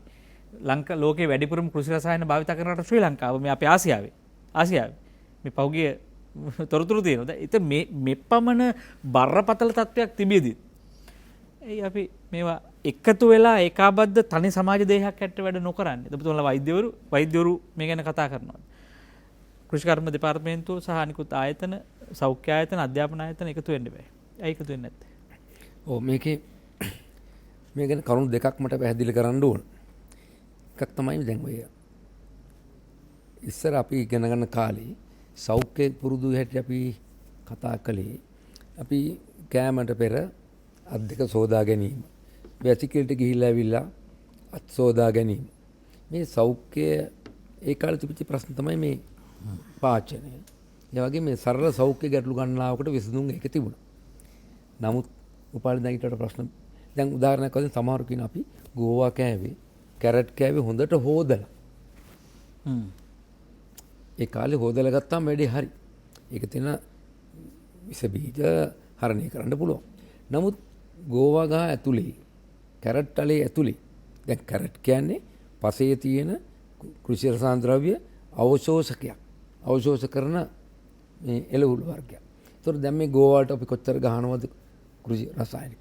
මේවා තියෙන ඉතිරිවන කෘෂි රසායන ප්‍රමාණය පිළිබඳ ගැටලුව දැන්නේ තියෙන්නේ. ඒතකොට දැන් අපිට මේ අවබෝධය අපි ඔබතුමාර කියපු කානේ මිනිස්සු මේකේ සෞඛ්‍ය ගැටලු දන්නවා කිව්වට ඒක තියෙන අති භයානකකම හදවතට තාම දැනලා නැහැ කියලා මම කියන්නේ. මේක මාරාන්තිකයි කියන එක දැනලා නැහැ. එතකොට ඒක එක පැත්තකින් මිනිස්සු දැනගන්නත් කියන්න එපයි. දැන් මාධ්‍ය තියෙනවා අධ්‍යාපන තියෙනවා. දැන් මේ කාරණාවේදී මේ දැනුම දෙන්න ඕන කවුද? එකක් තමයි මේක අවබෝධ කරගත්ත විද්වතු. ඔව්. දෙන ක්‍රියාමාර්ග මොනවද? මේක අධ්‍යාපන ප්‍රශ්නයක්. මේක පාසල් අධ්‍යාපනයේ ඉඳලම අපි කුෂිකර්ම පතපොතේ ඉඳලම මේක කොයිතරම් දුර විෂයක් වෙලා තියෙනවද කියන කාරණාව මට ප්‍රශ්නයක්. අපි වෛද්‍ය විද්‍යාලවල ඉන්නකොට මේ මාතෘකාව පෝෂණය කෘෂි රසායනික වල හානිය පිළිබඳව අපිට උගන්වන්නේ බොහෝම අල්පයක්. ඒ නිසා මේ අපේ අධ්‍යාපන ප්‍රතිපත්තියේ කොටසක් වෙලා නැහැ මේක. එතකොට කෘෂිකර්ම දෙපාර්තමේන්තු කෘෂිකර්ම අමාත්‍යාංශය මේක ගන්නකොට ඒක අධ්‍යාපන අමාත්‍යාංශයක සම්බන්ධකමක් නැහැ. සෞඛ්‍ය අමාත්‍යාංශයක සම්බන්ධයක් නැහැ. ඒක හේතුව තමයි අපිට ජාතික ප්‍රතිපත්ති හැදෙන්න ඕන. එකක් ජාතික සෞඛ්‍ය ප්‍රතිපත්තියක් තියෙනවා. ජාතික කෘෂිකර්ම ප්‍රතිපත්තියක් තියෙනවා. අධ්‍යාපන ප්‍රතිපත්තියක් තියෙනකොට මේකේ අන්තර් සම්බන්ධකම් එක්ක හැදෙන ක්‍රමයක් ඉහළින් ඇතිවීමේ නැතිකම බලපාලා තියෙන අපිට කලක් ගියා. දැන් මම හිතන ඒක නිසා දැන් මේක දෙපැත්තටම මේ හැමදෙනාම මේ ප්‍රශ්නය පන්ති විරහිත ප්‍රශ්නයක් නේ. ඉහළ පහළ කාටත් මේක ගැටලුව තියෙනවා. මේ ප්‍රතිපත්ති සම්පාදකයන් දේශපාලන නායකයන්ට ගොවීන්ට පාරිභෝගිකයන් ඔක්කොටම මේක මාරාන්තික ප්‍රශ්නයක් බව දැනුනොත් පමණයි එකතු වෙලා මේකට විසඳුමක් හොයන්නේ. දැන් බලන්න අද මේක එකතු වෙයිද? මම ඔබතුමාට අපි සාමාන්‍යයෙන් ගරු කරන චරිතයක් දැන් ඔබතුමා මේ වසවිසෙන් තොර ගොවිතැනට හෝ කිසියම් නිෂ්පාදන මාදිරිය ගැන කතා කරන්නේ මේ රජයක් විසින් තීන්දුවක් ගත්ත හින්දා නෙවෙයිනේ. වසර ගණනාවක් තමන්ගේ බටහිර වෙදකම ඉගෙනගෙන තමන්ගේ බටහිර වෙදකම ප්‍රශ්න කරපු මිනිස්සෙක්නේ ඔබතුමා. ඒ අරගලය ඇතුලේ කවුද මේ අවස්ථාව දුන්නේ ඒක පිළිගන්න හරි. මම නිකන් අහන්නේ දැන් ඔබතුමා පුද්ගලයෙක් හැටියට ඇහුවොත් සන්තෝෂද මේ ඔබතුමාගේ දැනුම පාවිච්චි කරාද මේ රටේ මිනිසුන් නැහැ. ඒක පාවිච්චි කරන්නේ ඔබතුමා කියලා පහළ සමාජයේ පොඩ්ඩක් ඔය කාබනික එළවලු කන්න මිනිස්සු උරු වෙලා ඇති. ඔබතුමාගේ වෛද්‍යවරයෙක් නිසා කියන්නේ ඒ වෛද්‍ය උපදෙස් මත. හැබැයි ඊට වඩා ප්‍රබලව පාවිච්චි කරන්න බෑද මෙතුමා සහ ඔබතුමා? ඒක කොහේ හරි ප්‍රශ්නයක් තියෙනවා මේක මේ අපි මේ ප්‍රශ්නේ කොහෙද කියලා හොයාගන්න ඕන. ඒකට සමාජ සහ දේශපාලනික විග්‍රහයකින් රෝග නිධානය හොයාගත යුතුයි. මොකද රෝග ලක්ෂණ මතුවෙනවා. රෝග සාමාන්‍යයෙන් රෝග ලක්ෂණ කියන්නේ රෝගේ නෙවෙයිනේ. ඒ නිසා අපි දන්න නිසා අපි බලමු විසඳුම් ක්‍රියාවලියකට යන්න. ඔබතුමාට පුංචි අවස්ථාවක් තියෙනවා. අපි යන්න විරාමයකට යන්න කාලය අපිට අවිල්ලා තියෙනවා. අපි නිනාද සජීවී සංවාදයේ සමගයි ඔබ එක්වන්නේ. රසායනික පොහොර තහන මහා කාබනික පොහොර ආනයනය පිළිබඳව අපි සංවාදයේ ඉන්නේ. අලුත්ම තත්ත්වයේ නවතම තත්ත්ව. අපි ගිහලා එනම් විරාමයට රැඳෙන්න අප සමග. ඔබ නැවතත් නිනාද සජීවී සංවාදයේ සමගයි මේ එක්වෙන්නේ. අපි හැමෝගෙම බලාපොරොත්තුවක් තියෙනවා මේ රටේ එහෙමත් නැත්නම් වසවිසෙන් තොර රටක් බවට පත් කරන්න. තව පැත්තකින් කිව්වොත් කාබනික පාරට මාවතට රට ගෙන යන්න. නමුත් මේ කාබනික කියන වචනය පිළිබඳව අපි ටිකක් හරියටම විග්‍රහ කරගන්න ඕනේ. මේකේ මූලයන් සහ උපත පිළිබඳව ආචාර්යතුමන් ටිකක් මතක් කළා. ඒ නිසා අපි දැන් මේ වචනේ නිසා අපි ටිකක් කැලේ යන්න පුළුවන්. හැබැයි කොහොම වුණත් පරිසරයට අපට ඔබට මට දරාගත හැකි ආහාර නිෂ්පාදන ක්‍රියාවලියක් මේ රට ඉල්ලා සිටිනවා. මේ රටේ රෝගීන් ඉල්ලා සිටිනවා. ඒ නිසා ඒ අර්ථයෙන් තමයි මේ කතාව අපි ගෙන යන්නේ. අපි 0.622 ඔබට විවෘත කරලා තියෙනවා. අපි යන ඌව පර්ණගමට වසන්ත මහත්මයා අපිත් එක්ක ඉන්නවා. අයබන් ඔබට. ආදුවන්. ඔව්. ඔබතුමා ගැටලුව යොමු කරන්න ඉක්මනින්. ඔව් මගේ ගැටලුව තමයි මහත්මයා මේ හරිත සංකල්පයක් සම්බන්ධයෙන් මේ කතා කරගෙන යන්නේ අපි. ඔව්. එතකොට මේ රටේ මේ වෙනකොට කාබනික පොහොර යොදමින් යම් කිසි පරිසර හානියක් වෙනවා කියන එක අපි පිළිගන්නවා. හැබැයි මේ විද්වත් කාබනික පොහොර රසායනික පොහොරද? රසායනික යෙදීමේ තුලින් යම් කිසි පරිසර හානියක් සහ පසට හානියක් වෙනවා කියන එක පිළිගන්නවා. මගේ තියෙන ගැටලුව තමයි මම යොමු කරන ගැටලුව තමයි මේ විද්වතුන්ට මේට වඩා වේගයෙන් වෙනත් අපේ මේ ඉලෙක්ට්‍රොනික වාහනයෙන් ඒ වගේ දේවල් වලින් මේ පරිසරයට වෙන හානිය සහ ওই සංසන්දනාත්මක බලපෑම වඩාත් වැඩි කෝකද කියලා කෙටි පොලිතරක් මට අවශ්‍යයි. දෙවෙනි ගැටලුව තමයි දැන් පානික පොහොර යෙදුවට පස්සේ අස්වැන්න අඩු වෙනවා කියලා.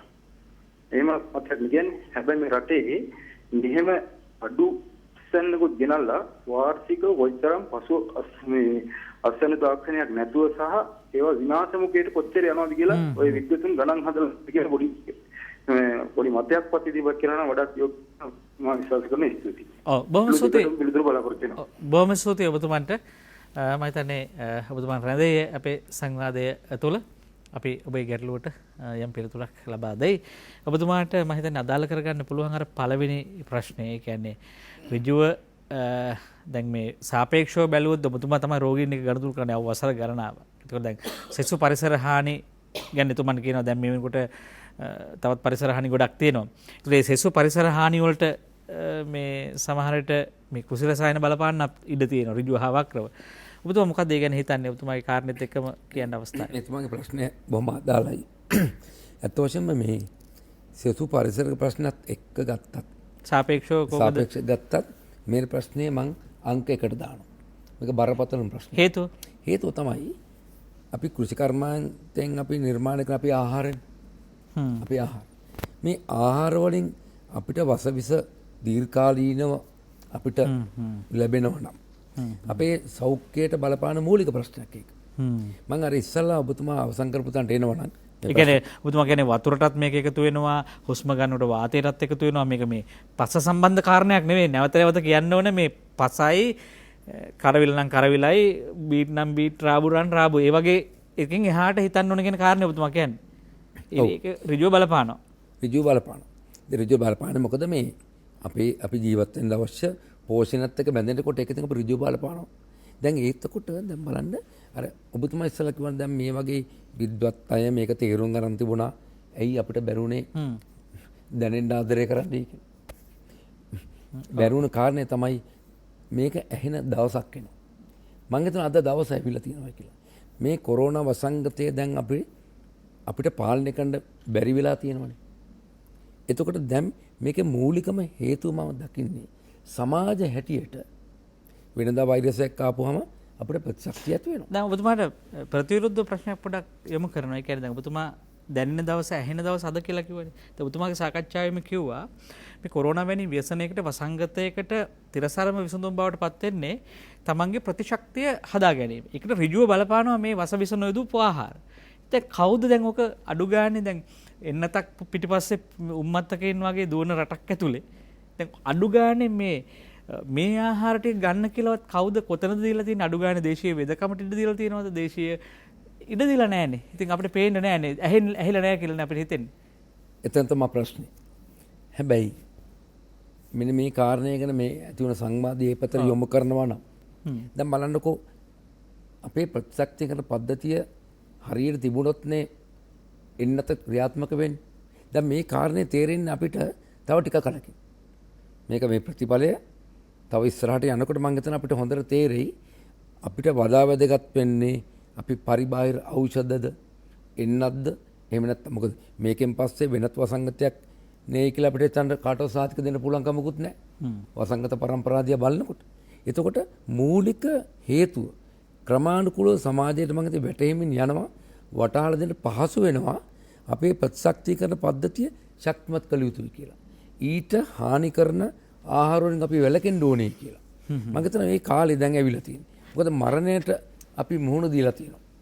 අපිට අපේ සමාජයක් හැටියට මරණයට අපි මුහුණ දෙන්න වෙලා තියෙනවා. මෙන්න මේ නිසා මම හිතනවා මේ කාලේ තමයි රටකට රජයකට ජනතාවට මේ හැම පැත්තෙම මේ ප්‍රතිපත්තිය පිළිබඳව වසවිස පාවිච්චිය පිළිබඳව හිතට පොළඹවලා තියෙනවා. අපිට නේද වශයෙන්ම දැන් කොවිඩ් වසංගතයේ ඇතුළෙනුත් සංඥාවක් ලබා දෙනවා මේ අපේ ජීවන පුරුදු දිහාවට. ඇඟිල්ල දික් කරනවා. ඔබේ වැරදි පරිභෝජන රටා, වැරදි නිෂ්පාදන මාදලිය, ඔබේ පරිසර පද්ධතිය ඔබ කොයිතරම් දුරට මරාගෙන මරණ මාවතක තියාගෙන ඉන්නවද? ආචාර්යතුමනි දැන් මම ආචාර්ය ලයින් විර්කොන් මැතිතුමා ගාවට යන්න කැමතියි. දැන් මේ ලොකුවට අපි කියමුකෝ කුඩා ප්‍රමාණය වගේ නෙමෙයි මහා පරිමාණයේ කෘෂි කර්මයට මේක බලපානවා කියලා විද්‍යාඥයන් යයි කියා ගන්න කණ්ඩායම් සමහර අපි දන්නේ නැහැ. දැන් ඔබතුමත් විද්‍යාඥයෙක් කියලා දැන් ඒතර කවුද විශ්වාස කරන්නේ? ඔබතුමත් කියනවා මේක වෙන්නේ නැහැ කියලා. අපි කවුද විශ්වාස කරන්නේ කියලා ප්‍රශ්නයක් තියෙනවනේ. මොකද්ද සැබෑ විද්‍යාව කියලා ප්‍රශ්නයක් තියෙනවා එතකොට.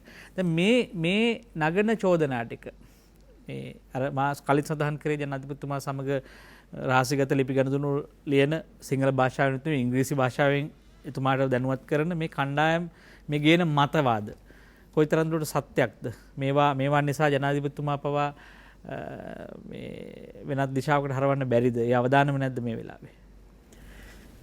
දැන් මෙහෙමයි. මෙතන තියෙන්නේ මට නම් පේන්නේ මේ විෂය පිළිබඳව දැනුම තියන අය ඉන්නේ ටික දෙනයි.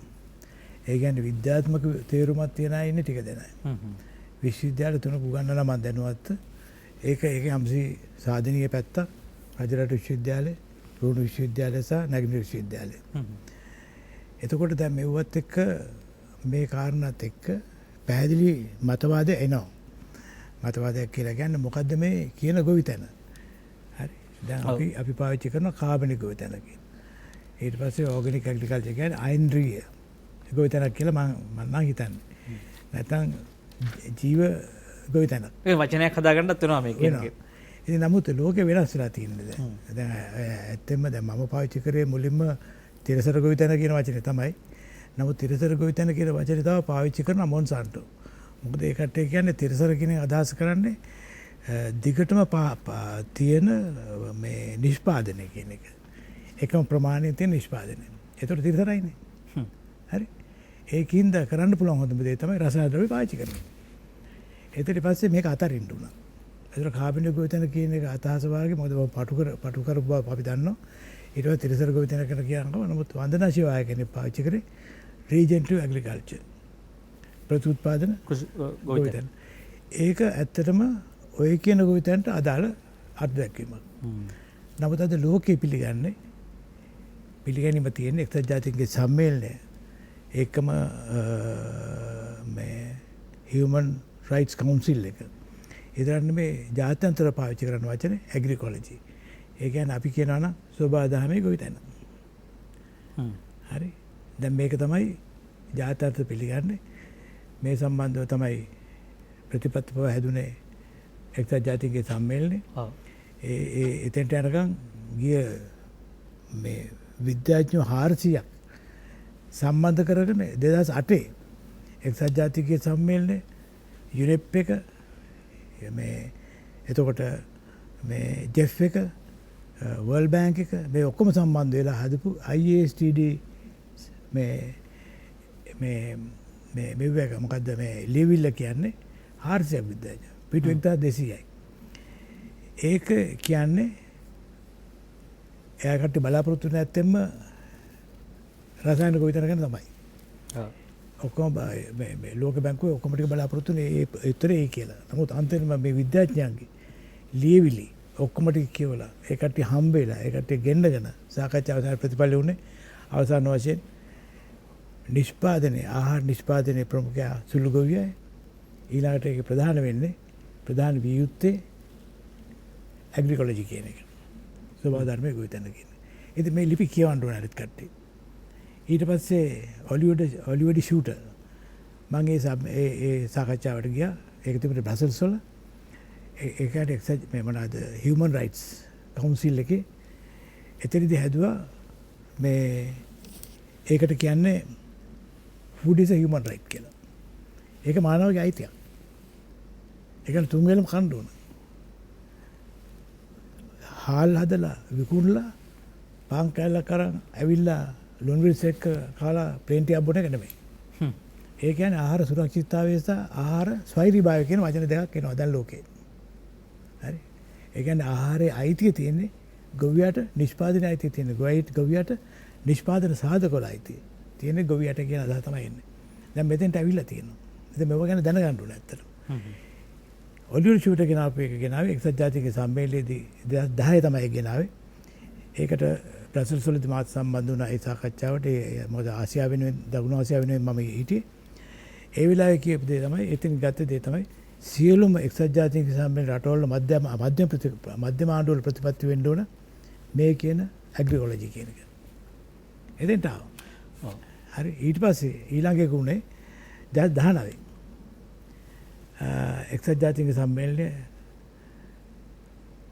ග්‍රාමීය ජනතාවගේ ප්‍රඥාප්තියක් පළවෙනි සැරේට ආවා. ළමයින් එකක් ආවා, කාන්තාවන්ගේ ආවා, එතකොට ආදිවාසීන්ගේ එකක් ආවා. ඒ වගේ ඇවිල්ලා මේ කොටස වෙන් වුණා. ග්‍රාමීය ජනතාව මේකෙන් ගත්තේ සුළු ගොවියා. සහ අනිත් පැත්තට ගත්තේ මේ කියන ඇග්‍රිකොලොජි මේ දෙක තමයි සම්බන්ධ කරන්නේ. දැන් මේ යන්නේ ගමන එක පැත්තකට. ලෝකයේ මෑන් එක තැනකට. හරි. අපි ඉන්නේ තව තැනක. අපි හැමදාමත් කියන්නේ දැන් අවුරුදු 1965 මම දන්නවා මේ ගොවිතැන පටන් ගත්තේ. ඔය මොනවද H4 හදලා BG level වල හදලා මේ වගේ ගිය ගමනක් තියෙනවා. එතකොට මේකෙන් ගැලවෙන්න බෑ. මේකෙන් වෙන දේ තමයි මේ විද්‍යාඥයන්ව රාමුවකට දානවා.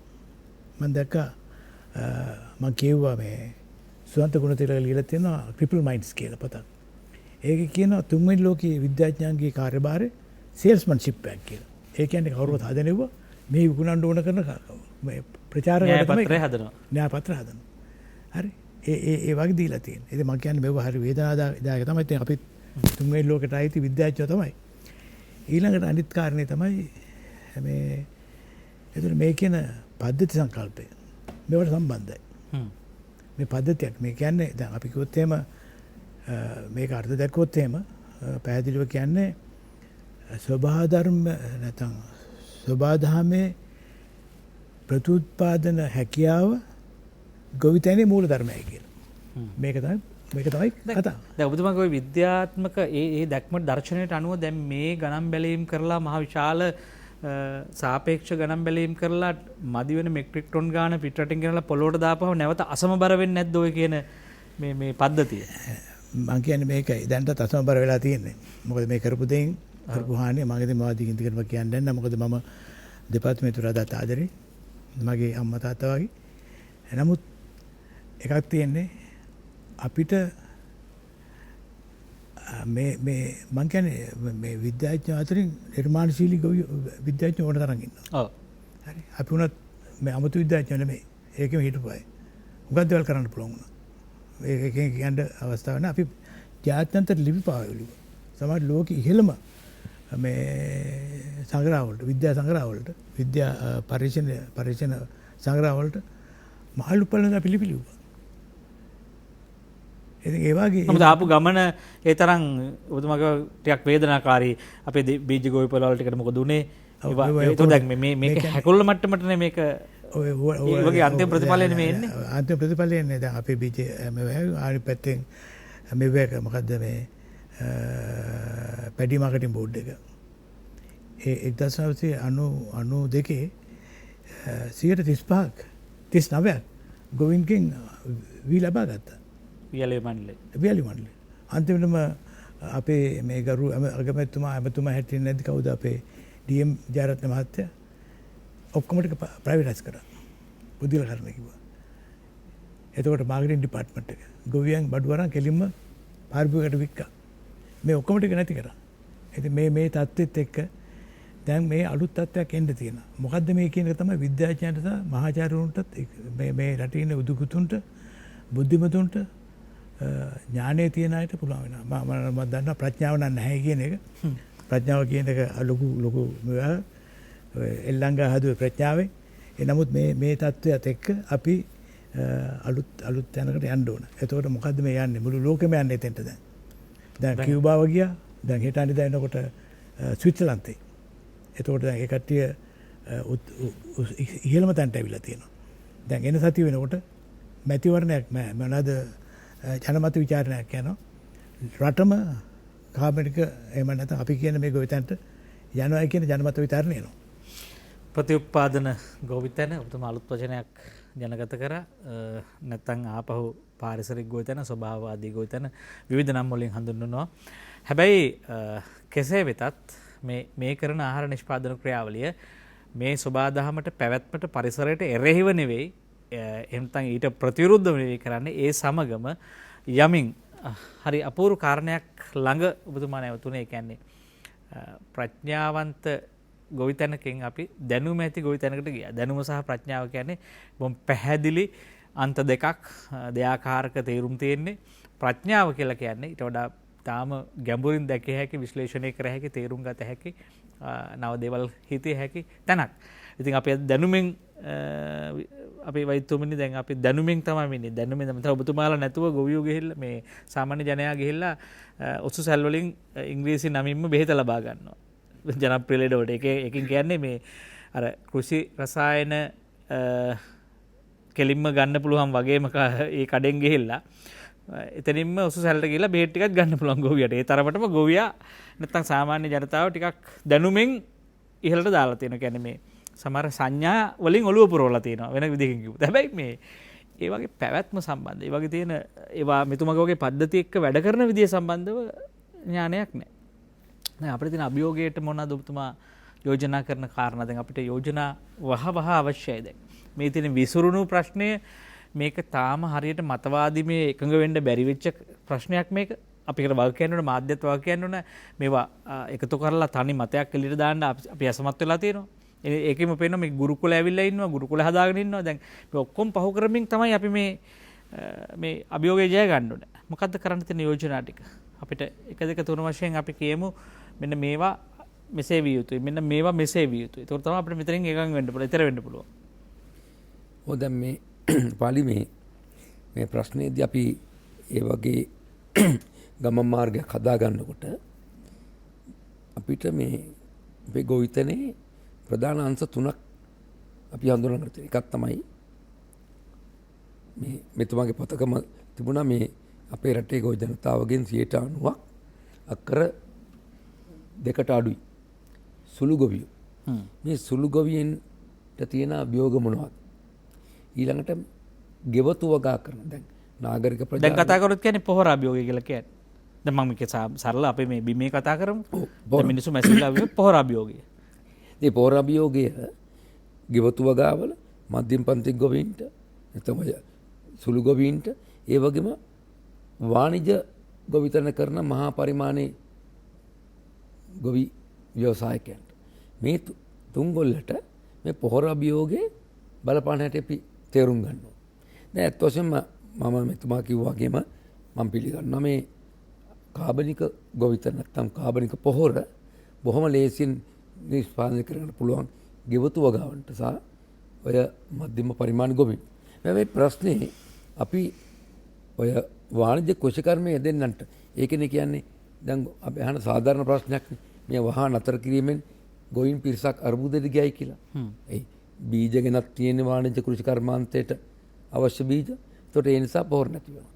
දැන් මේ කොටසේ ප්‍රශ්නය අපි වෙනම තේරුම් ගන්න ඕන.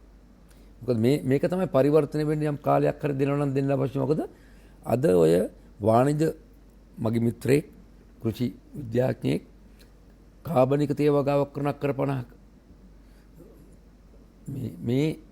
මේ විදිහේ පරීක්ෂණ කරලා සාර්ථක කරලා තියෙනවා. ඒතර සාර්ථකව ඔබතුමා කියන්නේ මේක සාර්ථකව මහා පරිමාණයේ තේ වගාවට පවා කරන්න පුළුවන්.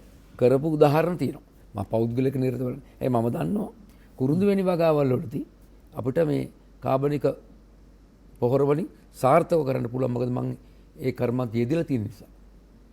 මේ නිසා අපි මේ වැඩපිළිවෙලක් හදනකොට අපිට හදන්න වෙලා තියෙනවා එකක්.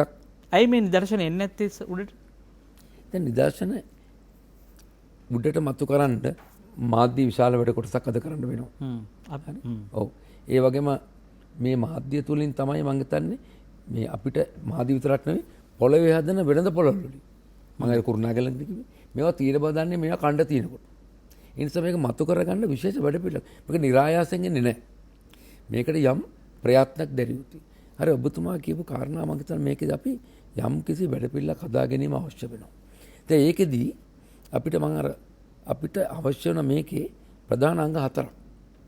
ඉඩම් පිළිබඳ ප්‍රශ්න අපි කතා කරන්න ඕනේ. ඉඩම් බෙදියාම. බීජ ප්‍රශ්නේ කතා කරන්න ඕනේ. මොනවාද මේ ගොවිතැනට සුදුසු බීජ මොනවද? තුන්වෙනි කාරණේ පොහොර භාවිතාව පිළිබඳව අපි කතා කරනවා. ඊළඟ රෝග වලින් ආරක්ෂා, පලිබෝධනාශක පිළිබඳව ප්‍රතිපත්තියක් තියෙන්න ඕනේ. ඊළඟ මේවා භවභෝග පරිහරණය. ඒවා භාවිතා කිරීම සහ වෙළඳාම. මේ කොටස් 4 ගැන වැඩපිළිවෙලක් අපිට හදන්න වෙලා තියෙනවා. රාජ්‍ය වශයෙන් කරන වැඩවලට සම්බන්ධ වෙලා හෝ පහලින් කරන වැඩ. මේවා කෙඳිරි වෙන්න පුළුවන්. මම ඔබතුමාට මුලදී කිව්වා මේවා තාම ඇහෙන්නේ නැහනේ.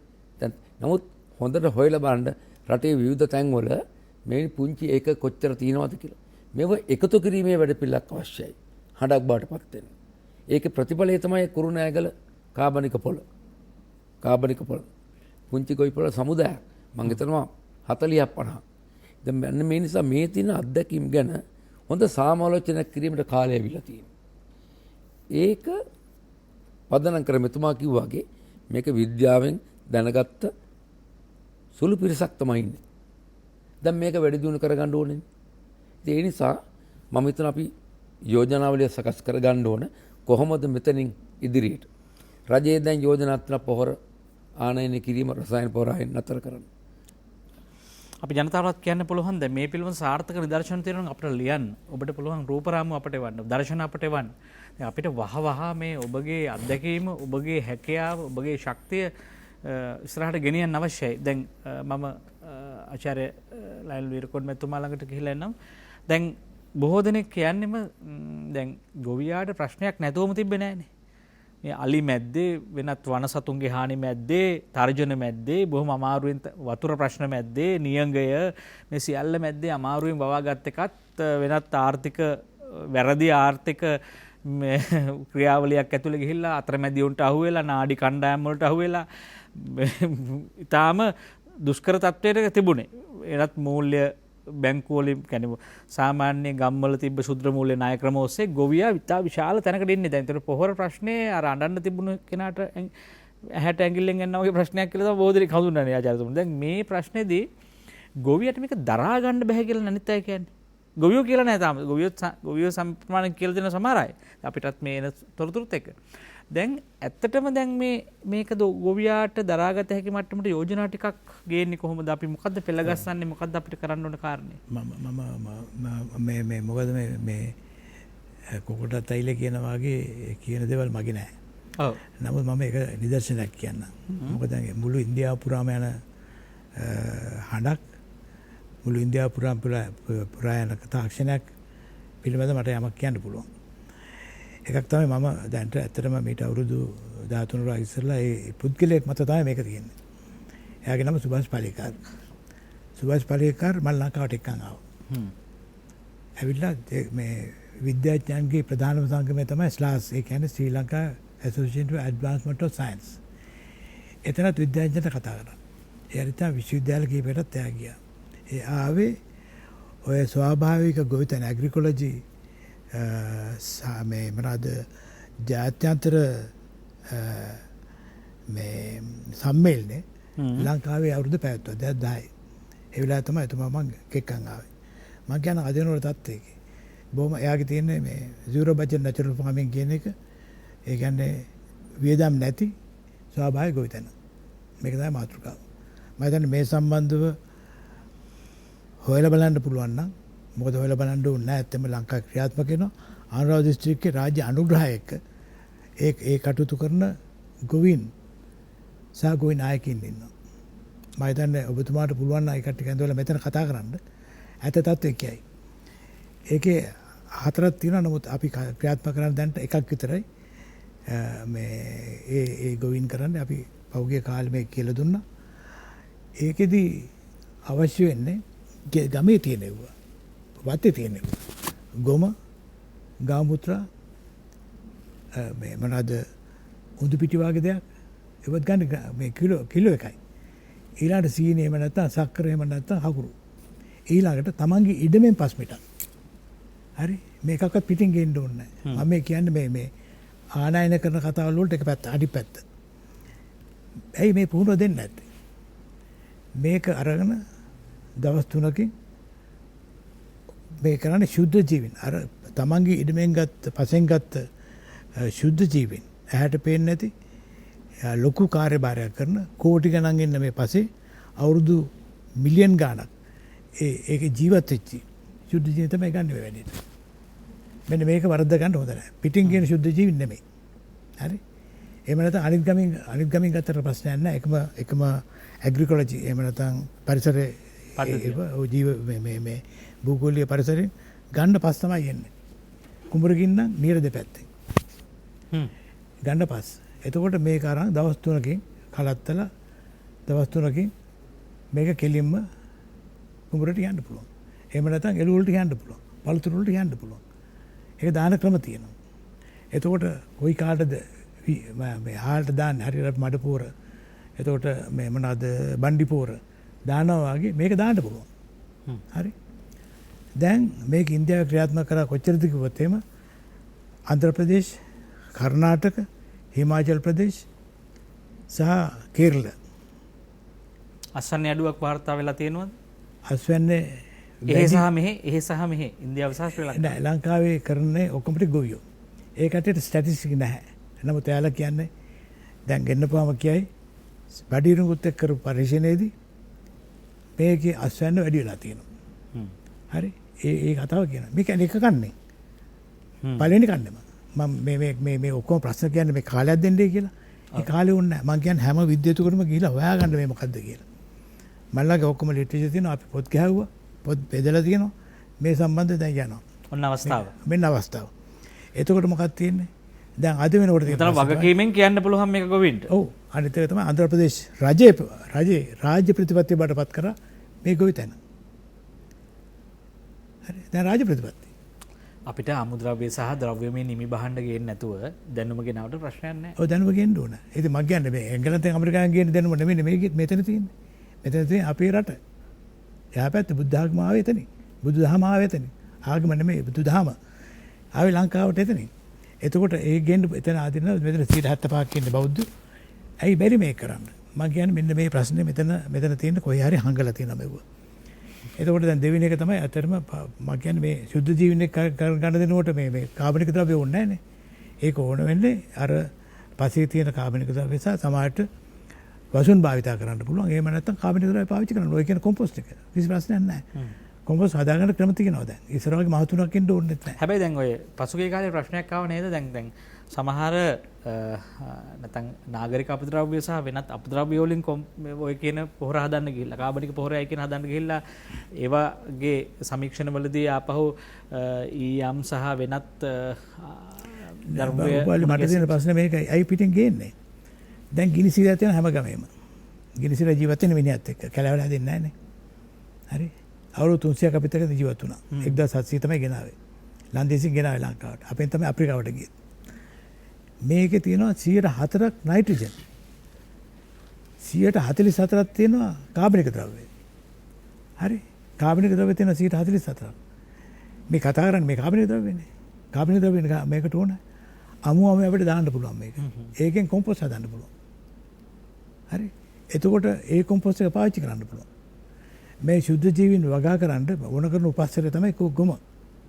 ඒක උපස්තරය කියලා කියන්නේ සබ්ස්ට්‍රේට් කියලා කියන්නේ ඒක වැඩෙන්න ගොම සහ අනිත් පැත්තට ගොම වැඩ කරන්න කැටලිස්ට් එකක් ඇට උත්ප්‍රේරකයක් ඇට.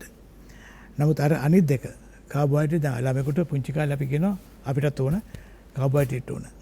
ඒ කාබෝහයිඩ්‍රේට් තමයි සීනි වලින් දෙන්නේ. එතකොට ප්‍රෝටීන් ඕන. ප්‍රෝටීන් තමයි උඳු පිටි වලින් දෙන්නේ. උඳු පිටි නැත්නම් කොල්ලු. එහෙම නැත්නම් මේ අඩනිරිය තියෙන්නේ. රාජ්‍ය චාකෝල. ඒක තල්ල කුඩු කරලා පිටි හදාගත්තා නම් හරි. ඉතින් මෙන්න මේ තාක්ෂණය මම කියන්නේ ගෙදර තියෙන පොළොවට හොඳ ආහාරයක්. පොළොවට නෙමෙයි ශුද්ධ ජීවි. සුද්ධ ජීවි.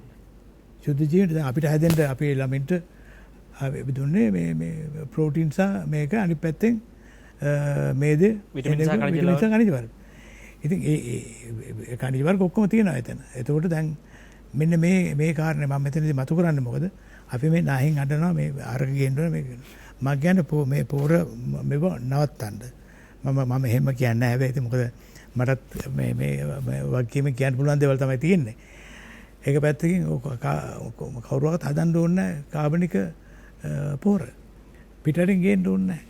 මේ මූලධර්මයේ පටන් ගත්තොත් ගමේ කරන්න. ගමේ කරන ගොවියා කරන කෘෂිකර්මය තමයි අපි කියන්නේ කෘෂිකර්මයට දෙන අයිතිවාසිකම. එහෙම නැතු පිටින් ගෑනලා ඉවරලා මේ කොහෙන්වත් තියෙන මේ කෘමිනාශක වල්නාශක ගෑනලා කරන කෘෂිකර්මයක් නෙවෙයි මෙතන තියෙන්නේ. මෙන්න මේ સિદ્ધාන්තය අරගෙන කරන්න පුළුවන් නම් අපිට අපේ ඉඩම අපි කුමර ඔව් බොහොම ස්තුතියි. දැන් ඔබතුමා දැන් මේ අපි දන්නවා මේ සම්බන්ධව ශ්‍රී ලංකාවේ ඉන්න අපි කිව්වොත් නිවැරදි පළමු ගණයේ උගතෙක් මේ සම්බන්ධව ගෝලීය වශයෙන් ඔබතුමා මේ දැනුම සම්පාදනය කරලා එකතු කරලා මේවා ප්‍රායෝගිකව හදා බලපු කෙනෙක්. අපි ටිකක් බලන්න ඕනේ සමහර මතකේන අය සමහර අදහස් කියන අය ගහ අඳුරනවද කියලා.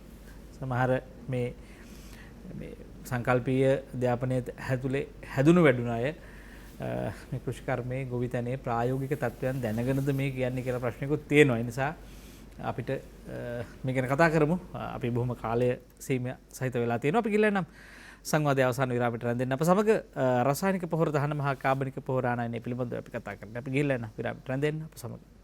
ඔබ නැවතත් නින්නාද සජීවී සංවාදයේ සමගයි. මේ ව්‍යායාමය අපේ උත්සාහය මේ නැත්නම් ස්වභාවවාදී ගොවිතැන පාරිසරික ගොවිතැන ප්‍රතිඋත්පාදන හැකියාව සහිත ගොවිතැන ශ්‍රී ලංකාවේ මහ පොළොවට ගේන්න මොනවද කරන්න ඕනේ කියලා.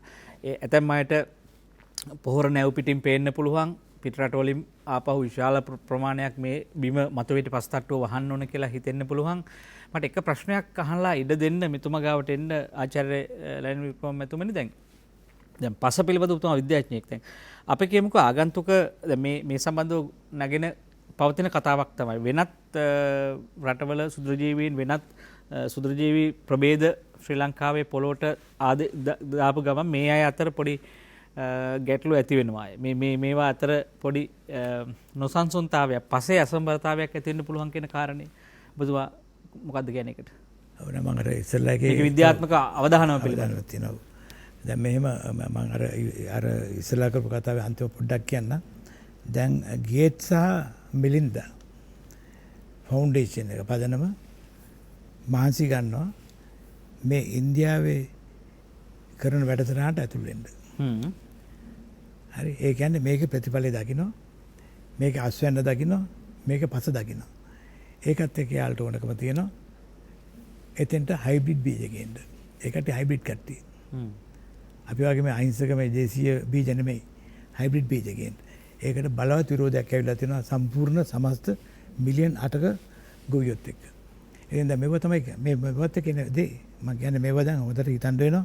මොකද ඇත්තම මම ඉල්ලීමක් කරනවා අපේ විද්‍යාඥයන්ගෙන් සහ මේ බුද්ධිමත් කණ්ඩායම් වලින් මේව ගැන හිතන්නේ කියලා. දැන් අනිත් එක දැන් ඔබතුමා අහපු ප්‍රශ්නේ හරි වැදගත්. ඇත්තටම මොකද මේ ශුද්ධ ජීවීන් කියන්නේ මේ අපිටම උරුම වෙච්ච ඒවා. අපේ ගමේ ඉන්න එක අපේ ගමේ තමයි ඉන්නේ. එහා ගමට ගෙනිච්චත් ඒක ඇත්තටම මේ ජාන මංකොල්ලයක්. ඉතින් ඔය පිටින් ගේන මේ මොකද මම තර්ක කරපු දේවල් තමයි ඇත්තට මං කෘෂිකම් දෙපාර්තමේන්තුවේ නැද්දි ඔය MCPA 340 තුනන් පහුගිය කාලේ අවුරුදු කීයක් පාවිච්චි කරාද? ඒක අවුරුදු 30ක් පාවිච්චි කරා. ඊට වඩා නොමිනේ ආවේ දැන් තියෙන සොෆිට් එක. හරි? මොකද මම මේවත් එක්ක ඉන්නේ. එතකොට මේ මගේ විෂය නෙමෙයි. නමුත් ඒ වුණාට මම ඉගෙන ගත්තේ මේ වල් ප්ලෑටි විද්‍යාවේ පරිසරය ගැන. පරිසරය කොහොමද වල් ප්ලෑටි වඳ කරන්න කියන එක. මේක තමයි මට තිබිච්ච පශ්චාත් උපාධිය මට කරන්න තිබුණේ. ඉතින් ඒකෙන් පරිසරය ගැන මම දැනන් හිටියා. වල් ප්ලෑටි ගැන දැනන් හිටියා. මම ඒක තමයි කියන්නේ අදත් වල් ප්ලෑටි කියන්නේ යාළුවෙක් කියන එක. මට ඉතින් කටන්දර ගොඩක් කියන්න පුළුවන්. නමුත් මේ මෙතනට අදාළ නැහැ. ඒකින්ද මම ඔබතුමාගේ ප්‍රශ්නය අහන්නම්. මොකක්ද එකක් අපේ මීට අවුරුදු 30කට වගේ ඉස්සරලා මට මතකයි ජපානයෙන් ආව මේ ශුද්ධ ජීවී ද්‍රාවණයක් EM තාක්ෂණයක් EM එකත් එක්ක ඒකට විද්‍යාඥයෝ විරුද්ධ වුණා. විශේෂයෙන්ම මට මතකයි පෙරදින විශ්වවිද්‍යාලයේ මේ වන විද්‍යාව පිළිබඳ හිටපු අපේ නිමල් ගුණතිලක මහාචාර්ය නිමල් ගුණතිලක ඒකම අපේ ආචාර්ය රනිල් සේනානායක එකට ස්ටේජ් එක නැග්ගා. නැගලා විරුද්ධත්වයට පෑවා. එතෙන්දී ආව ප්‍රශ්න දෙකක් තියෙනවා. එකක් තමයි අපේ ශුද්ධ ජීවීන් එක්ක මේ පිටින් එන ශුද්ධ ජීවීන් ප්‍රතිවිරුද්ධ ඇති කරන්න පුළුවන්. තරං කරන්න පුළුවන්. අනිත් එක පැතොජෙනික් කියලා කියන්නේ හානිකර. ඒ කියන්නේ මොකද්ද පැතොජෙනික් කියන්නේ? ඒක මේ පැතොජෙනික් කියන්නේ මේ රෝග ඇති කරන. රෝග ඇති කරන. හරි. අනිත් එක තමයි ට්‍රාන්ස්ජෙනික් කියන එක. ට්‍රාන්ස්ජෙනික් කියලා කියන්නේ ශුද්ධ ජීවීන්ගේ ජාන වෙනස් කරලා. කොහොමද මෙච්චර රසන්න ගන්නෙ? හොඳයි මගේ අනිත් ප්‍රශ්නේ තමයි මේ ගේන පෝර වලින් පුළුවන්ද මේ කියන දැන් මේ ලොකු ප්‍රශ්නයක් ආවනේ 125 විනිෂ්පාදනය අඩු වෙනවා කාබනික පෝර පාවිච්චි කරපුවාම තේවල 135ක් මා බාහිරින් දේවල් මේ කරන්න පුළුවන්ද මේ කියන අසන්න ප්‍රමාණය ගේන්න පුළුවන්ද ඔය කියන්නේ කවුද පරිශීලනය කරේ ලංකාවේ මොකද වගේ අපිට කියන්න කොහෙද කරේ කියලා ඊළඟ මම කියන්නේ මම 340 PMC අපි මම විතරක් නෙමෙයි මට කලින් සිරවදන මහත්මයා කරලා නිර්දේශ කරන්න ඉස්සෙල්ලා කන්න 4ක් කරන්න ඕන ඒක. කන්න 4ක් බලන්න ඕන. මොකද්ද වෙන හානිය මේ මොනවාද මේ ගොයම් පැසලේට ඊළඟට මේ කියන 100% මරනවා. ඔව්. එකකින් හැංගෙන්නේ දැන් ඇත්තටම කවුද මේ දැන් යමක් කියන්නේ දැන් අර වැඩි අඩු වෙනවා කියන අස්වැන්න වැඩි වෙනවා කියලා කියන්නේ මොකද්ද පරේක්ෂණය? උතව හිතා වැදගත් තැනක්. මම එතන කියන්නේ. ඔව් මොනවා හරි ඉදිරිපත් කරන්න ඕන කිසියම් පරේක්ෂණ එකයි අපි විද්‍යාත්මකයි කියලා පිළිගන්නේ නේ. ඒ කියන්නේ මේ ඕන තරම් තරගෙන්නේ. අපි එතෙන්ට එන්නම් ඔබතුමාගේ යෝජනා ටිකක් තියෙනවා මේ වෙලාවේ රටේ මතු කරන්න ඕන සහ අදාළ අයට යොමු කරන්න ඕන මේක හරියට ඉස්සරහට අරගෙන යන්න නම් මෙන්න මේ පාරවල් අපට අවශ්‍යයි. මෙන්න මේ දිගේ යන්න ඕනේ අපි. කියන කාරණේ ඉතා වැදගත්. මම මෙතුමා ළඟට එන්න දැන් ඔබතුමා හිතන යෝජනාද සෞඛ්‍ය සහ මේ තියෙන මහජන සෞඛ්‍ය සහ මේ පසේ සෞඛ්‍ය සම්බන්ධ තීරණයක් නෙමෙයි. විශේෂයෙන් පසේ සෞඛ්‍ය සම්බන්ධ තීරණයක්. මේක මේ දැන් මේක ඉස්සරහට රැගෙන යා යුතුයි. සෞඛ්‍ය අංශ මේක ගන්න ඕනේ. අරන් මේ දැන් වසංගතයක් මැද්ද අපි තාම ඉන්නේ. තාම අඩු ගානේ මේ රටවත් ඇරලා නැති වෙලාවකයි අපි මේ ඇවිල්ලා මේ කතාව කරන්නේ. ඒ තරමටම තීරණාත්මකයි. ඒක රටේ සෞඛ්‍ය සම්බන්ධ ලොකු ප්‍රශ්නයක් තියෙනවා. මේ සියල්ලට කොහොමද ඔබතුමා යෝජනා කරන්නේ මේ අදාළ විෂයපතේ ගේන්න දැන් මේ ආනයනත් එක්ක කතාවත් එක්කම ඇදලා ඔබ කරන යෝජනා ටික මොනවද? ඔව්. දැන් මම පහලින් මේ රජයට අපි යෝජනාවක් කරනවා නම් මම හිතන්නේ මීට වඩා බරපතල සාකච්ඡාවකට යන්න ඕන අපි මේ මණ්ඩපේ. මම මෙතනදී උත්සාහ කරන්නේ යෝජනාවලිය මේ පහලට තමයි. මම මේ යෝජනාවලිය කියන්නේ ඉස්සෙල්ලා මම තව යෝජනා කරන ඔබතුමාලට මේ මණ්ඩප වලට දැන් ගේන්න ඕන අපි නෙවෙයි. මේ අර තැන් වල රටේ මෙවැනි ගොවිපළවල් කරන පර්යේෂණ කරන ගොවීන් මෙතෙන් ගේන්න ඕනේ. ඒගොල්ලෝ අපිට වඩා ප්‍රායෝගික කියලා දෙයි. අදහස් සුමාර කරගනි. දැන් මොකක් වුණත් නමුත් ගොවියන්ට සමහරට මේ මෙතුමා කියන විද්‍යාඥයන්ට කියලා දෙන්න බැරි වේද? ඒකයි මේ විද්‍යාව අපි පාවිච්චි කරන්නේ. මේ ගොවියෝ නෙවෙයි මං කියන්නේ ගොවියාම නෙවෙයි. ගොවිපළවල් කරන යම්කිසි ප්‍රායෝගික අත්දැකීම් තියෙන දැනුමති පිරිසක් ඉන්නවා. ඒගොල්ලෝ ඇත්ත මේ බුද්ධිමත්තු මම හිතනවා. පතපොතේ දැනුම නැති වුණත් ඒ පිරිසට යමක් කියා දෙන්න පුළුවන් අපිට වඩා සරල භාෂාවෙන්. පැහැදිලි ප්‍රශ්නත් එක්ක. ඇත්ත ප්‍රශ්න දැනෙත් ඒගොල්ලෝ තමයි. දැන් මේකෙදී මම වැඩ පිළිගන්න ඉස්සල්ලා මේ කාරණාව ගැන අපි කැමති වුණත් අකමැති වුණත් මේ ගොවිතැන අපිට යන්න සිද්ධ වෙනවා. කියුබාට මොකද වුනේ?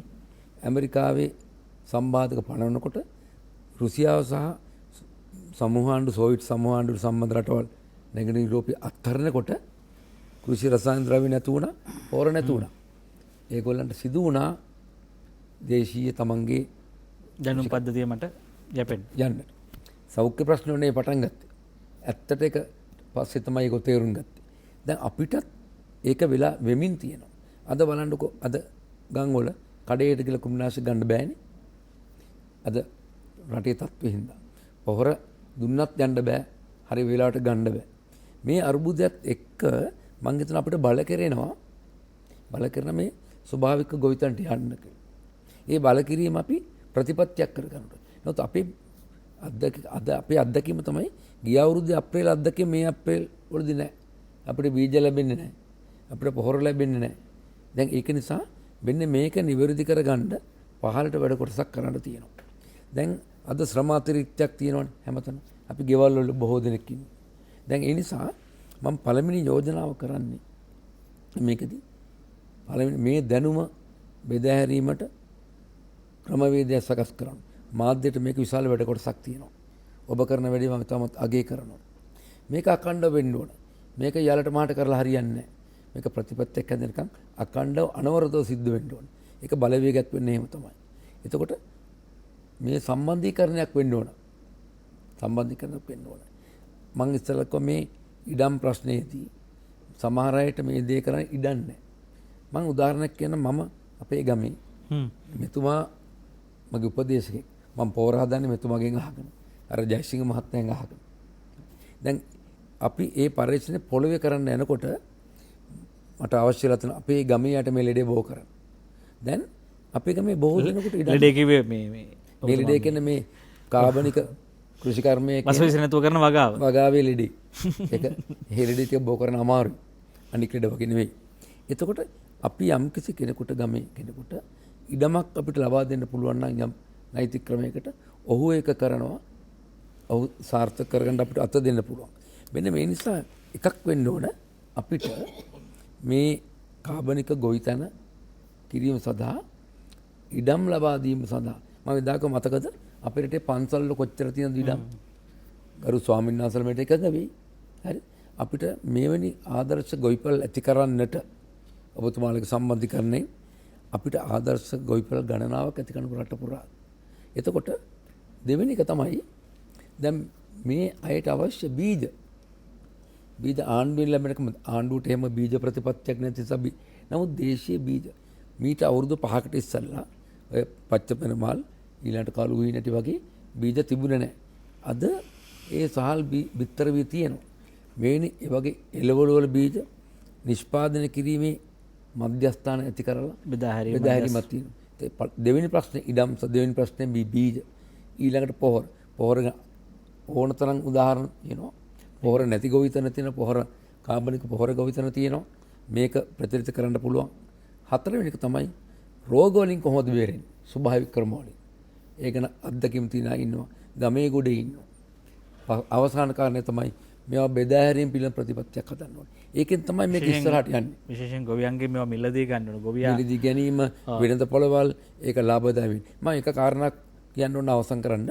මේක මේ එකපාර තාර බලලා මේක කිලෝග්‍රෑම් ගණනින් මේක අගය කරන වැරදි. මම දන්නවා වෛද්‍යවරයෙක් හැටියට පච්චපෙරමාල් නැත්තම් ඔය තියෙන පැරණි වී වර්ග ටිකක් කෑවොත් ඒක පෝෂණයෙන් ගොඩක් වැඩි ඔය වෙනත් ඔය සුදු හාලක් කරනට වඩා. එතකොට ඒකේ ගුණය තමයි බලන්න ඕන. ඒ නිසා ඒකට යන වියදම බොහොම ටිකයි අස්වැන්න අඩු වුණාට ඒ යම් අඩු ප්‍රමාණයකින් පෝෂණය සපයන්න පුළුවන් ටිකක් ගන්න පුළුවන්. අපි ප්‍රතිපත්තියකට අපේ ගෙදර කන්නේ මේ සම්ප්‍රදායනික පාරම්පරික සහල් අපි රළු දේ කණ්ඩ තියෙන අකමැත්තෙන් බොහෝට මිශ්‍ර කරලා කනවා. අපි හැමදාම. එතකොට මේක නිසා අපිට අඩු අවසානයේ ගත්තාම අඩු වියදමක් තියෙනවා. නිෂ්පාදනයේ අඩු වුණාට කිලෝග්‍රෑම් ප්‍රමාණය අඩු වුණාට ඒකෙන් ලැබෙන ප්‍රතිඵලය අරිට වඩා සමානයි. ගුණෙන් ගත්තොත් ඊට වඩා වැඩි. මෙන්න මේක අපි අවධානය කරන්න ඕනේ. එක ඔබතුමායක බොහොම හොඳ පැහැදිලි කිරීමක්. එක අවසරද මට එක වචනයක් වෙනස් කරන්න ඔබතුමාය ඒ විග්‍රහයේදී මේ වසවිසෙන් තොර ගොවිතැන කරනවා කියන එක ලෙඩක් හැටියට අපි දැක්කේ ඒ කාලේ. දැන් මම හිතනොත් හොඳයි මේ නිවහල් මිනිහෙක් වෙන්නේ කොහොමද මේ වවාගෙන කාලා කිතුට අපි වහල් නැහැනේ ආහාරයේ ස්වාධීනයි අපි නේ. ඒක එහෙම පාවිච්චි කරමු දැන් මේ යුගෙවත් අපි දැන් අපි නිවහල් මිනිහෙක් වෙන්නේ කොහොමද කියලා උගන්වන්න තියෙන්නේ. නෑ අර බෝ කරනවා කියන්නේ ඒක කිරීම සඳහා කීම රෝගයක් හැටියට මේ බෝ අපි නිවහල් මිනිහෙක් වීමේ රෝගය කොහොමද බෝ කරන්නේ? ඒක රෝගයක් හැටියට උතර කමන්නේ. ආචාර්යතුමනි දැන් අපිට මේ තාක්ෂණයේ තියෙනවා දැනුම තියෙනවා ඔබතුමාලා වගේ විද්වතුන් ඉන්නවා තාම මේක බිමේ කරන මිනිස්සු ඉන්නවා. බිමේ කරන මිනිස්සු සිටිනම් මේක මේ කියන විද්‍යාඥයන් යයි කියා ගන්නා කණ්ඩායම් මේ ගේන බය කරන්න ගේන මහා අභූත චෝදනා මිත්‍යාවක් නම් කියන්නේ ඔබතුමා කියන්නේ මේවා බොරු නම් තාක් කරලත් තියෙනවා නම් දැන් මේක ඉස්සරහට යන්න අපි මෙතුමා කිව්වා ගොවීන්ගේ මට්ටමට පහළට යෝජනා ටිකක් ගෙනාවා. ඔබතුමා විද්‍යාඥයෙක්. දැන් ඔබතුමා කියන්න එපා මේ ඉහළට ආණ්ඩුවට රජයට ජනාධිපතිතුමාට මොකද්ද 1 2 3 වශයෙන් ඉස්සරහට අපි මේක මේ හිර වෙලා තියෙන තැන් ටික ඉස්සරහට තල්ලු කරගන්න මොනවද කෙටි කාලින සහ දීර්ඝ කාලින වශයෙන් කරන දේවල් ටික. මේ උපාලි මේ මම හිතන්නේ මේ මට අවසාන වශයෙන් තමයි කියන්න තියෙන්නේ මේ ටික. වාසනාවට මම ජනාධිපති කමිටුවල නැහැ. ඒකින්ද මේ එතන ඒකින්ද කවුද ඉන්නේ කියන එකේදී අපිට මේ විග්‍රහය කරගන්න වෙනවා. මේ විෂය පතේ පිළිබඳව පැහැදිලි දැනුමක් තියෙන අයගේ වෙනම කණ්ඩායමක් හදා ගන්න වෙනවා. එතකොට දැන්ට විශ්වවිද්‍යාල ගන්න කට්ටියක් ඉන්නවා. මේ විශ්ව ගන්න අය ඉන්නවා. ඒ පිළිබඳ ආචාර්ය උපාධි ලබා ගත්ත අය පවා ඉන්නවා. එතකොට දැන් මේ කට්ටිය නිහඬලා ඉන්නේ. මේ කට්ටිය නිහඬයි. එතකොට දැන් තියෙන ප්‍රශ්නේ කවුද හඬට ගිහිල්ලා තියෙන්නේ? ඒක එකක්. අනිත් එක තමයි මම හිතන්නේ ඔබතුමාට වැඩියෙන්ම ඕන දැන් පිටින් ගේනවා නැද්ද කියන එක ගැන අපිට තර්ක කරන්න මේක ඒක තියෙන බිස්නස් කාර්යයන් ගතේ. එතකොට ඒ කට්ටියට උදව් කරන කට්ටියක් ඉන්නවා නම් ඒක වෙනම දෙයක්. එතකොට දැන් මේක මේ මම කියන්නේ ගෙදර ඉඩමේ තමන්ගේ බීමේ කරගන්න පුළුවන් වැඩසටහනක් මේ අපි කතා කරන්නේ මේ ලොකුවට මේක කරගන්න බෑ මේ අවුරුද්ද කරන්න බෑ කියන එක.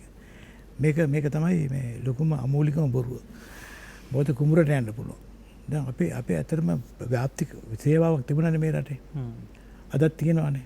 දැන් මහවැලි ගත්තොත් මහවැලිකට ව්‍යාප්ති සේවයක් තියෙනවා. කෘෂිකර්ම දෙපාර්තමේන්තුව විශාල කාර්යභාරයක් කරා. ඒ කට්ටියට වෙනම තිබුණා මේ ව්‍යාප්ති අංශයක් දැන් ඒක පළාත් සභාවලට ඇවිල්ලා තියෙනවා. පළාත් සභාවලින් ලොකු දේවල් කරා. මම දන්නවා ගියතරේ මේ ගරු ජනාධිපති හිටපු ජනාධිපතිතුමා ආපු වෙලාවේ කට්ටලයක් දුන්නා ගොවින්ට. එතන දෙකක් තමයි වැදගත් දේ තමයි මේ මොනවාද ගිනිසිරය වැටිර කියලා වැටමාර කියලා කියනවා. කිලෝග්‍රෑම් 200ක් දාන්නේ කියලා පළවෙනි හීයට. හරි ඒ නිර්දේශය තියෙනවා. ඒතර ක්වින්ටල් ක්‍රමයට ආදාගත්ත කරදම් අඟුරු දාන්නේ කියලා තියෙනවා. මේ වගේ කට්ටලයක් දුන්නා. මේවා හරි වැදගත්. ඒතකොට මම කරේ නැතුව නෙමෙයි කරා. එහෙම වුණොත් තමයි අර මුදල් හැටියට මේ සබ්සිඩි එක දෙන්නේ. පොරසහන ආධාරය දුන්නේ. පොරසහන ආධාරය නෙමෙයි ඒතර. මුදල් දුන්නේ. හරි. එතකොට දැන් මේ වගේ තියෙද්දි මම කියන්නේ ඒ තිබිච්චි මේක ඒතර දැන් අවසන් වෙන්නේ අනිත් පැත්තට එන්නේ ගොවිජන සේවාවේ ඩීఓ මහත්තයා සහ කෘපණිස. මෙන්න මේ තමයි ව්‍යාප්ති අංශය. ඒතර මහවැලි තියෙනවා මේකේ තියෙනවා මෙහෙම තියෙනවා මම කියන්නේ කෘෂිකර්ම ගැන ආහාර කෘෂිකර්ම ගැන ප්ලාන්ටේෂන්ලත් තියෙනවා. එතකොට දැන් මේක එක පැත්තක් මේක කරගන්න විදියක් නැහැ. මොකද මේවා කරන්නේ කොහොමද කියන එක කියලා දෙන්න කෙනෙක් නැහැ මේ කොරෝනා සිද්ධියත් එක්ක. ඉතින් මම යෝජනා කරන්නේ ඒක කරන්න මේ අනුරාධපුරයේ කට්ටිය හරි එහෙම නැත්නම් කුරුණෑගල කට්ටිය හරි කිල්නොච්චි කට්ටිය හරි ගිහලා ඒ කණ්ඩායමෙන් නැවතනවා මම කියන්නේ පටන් ගන්න මේ ජීවාමෘතවලින් ශුද්ධ ජීවි ද්‍රාවණය දවස් 3යි යන්නේ. හරි කොම්පෝස්ට් වල දවස් ගණන් ඉන්න ඕනේ නැහැ, මාස ගණන් ඉන්න ඕනේ නැහැ. හරි එතකොට දැන් අනිත් එක තමයි මම කියන්නේ මේ අධ්‍යාපනය. මේ පිළිබඳ අධ්‍යාපනයේදී යම් යම් විප්ලවීය පරිවර්තන වලට යන්න ඕනේ. මොකද විශ්වවිද්‍යාල මම කියන්නේ එහෙන් පිටින් වෙනස් වෙන්න ඕනේ කියලා මේ වෙලාවේ. කෘෂිකර්ම දෙපාර්තමේන්තුවේ විද්‍යාඥයන් මේ අතර මෙහෙයවීම වැදගත් වෙනවා. එකක් තමයි ෆිඩල් කැස්ට්‍රෝ. විද්‍යාඥයන් ඉල්ලා හිටියා අපිට මේ වෙලාවේ ඔබ හැමගේ උදව් ඕන කාබනික වෙතට මාරු වෙන්න කියලා. ඔක්කොම එළියට බැස්සා. මේවා මේ ජීවමාන දේවල්. හරි. මුළු දකුණු ඇමරිකාවේ වැඩි විද්‍යාඥයෝ ඉන්නේ එතන. දොස්තර මහතුරු ඉන්නේ එතන. ඒකට ඔක්කොම බැස්සා එළියට. මම කියන්නේ මේ රටේ මම කියන්නේ ඒ ජනාධිපතිතුමත් ඉල්ලා හිටියා ධන ප්‍රමාණය මේක සහාය වෙන්න කියලා. ඔය ඉතින් ඉල්ලනවා. නමුත් ඒ වුණාට ඇත්තට මේකට ඕනකම තියෙන අයන්ට.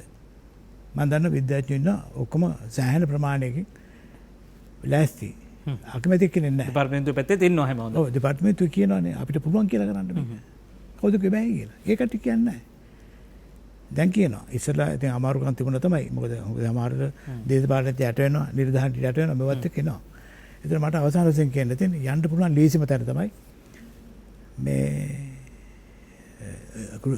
රජයේ කෘෂිකර්ම පාසල් ඇග්‍රිකල්චර් ස්කූල්ස්. දැන් ගරු ජනාධිපතිතුමා කිව්වා ට්‍රේනින් කොලෙජස් ඔක්කොමට විශ්වවිද්‍යාලයට පත් කරනවා කියලා. ඒතර විශ්වවිද්‍යාලේ ඉංග්‍රීසි උගන්වනවා, විද්‍යාව උගන්වනවා, ගණිත උගන්වනවා ඒ වගේ. ඒ ට්‍රේනින් කොලෙජ් යුනිවර්සිටිස් උනත් ඒතර අධ්‍යාපන ක්‍රම ගැන ඒවත් එක උගන්වනවා. මම යෝජනා කරනවා දැන් මේ වෙලාවේ හැකියාවක් තියනවා නම් මේ කෘෂිකර්ම විද්‍යාල විශ්වවිද්‍යාල බවට පත් කරලා ඇග්‍රිකොලොජි විෂය ධාරාව කරන්න කියන්නේ. හරිද? වෙන මගක් නැහැ. මොකද මේ කට්ටිය තමයි කෙලිම ශාස්ත්‍රයට යන අය. හරි.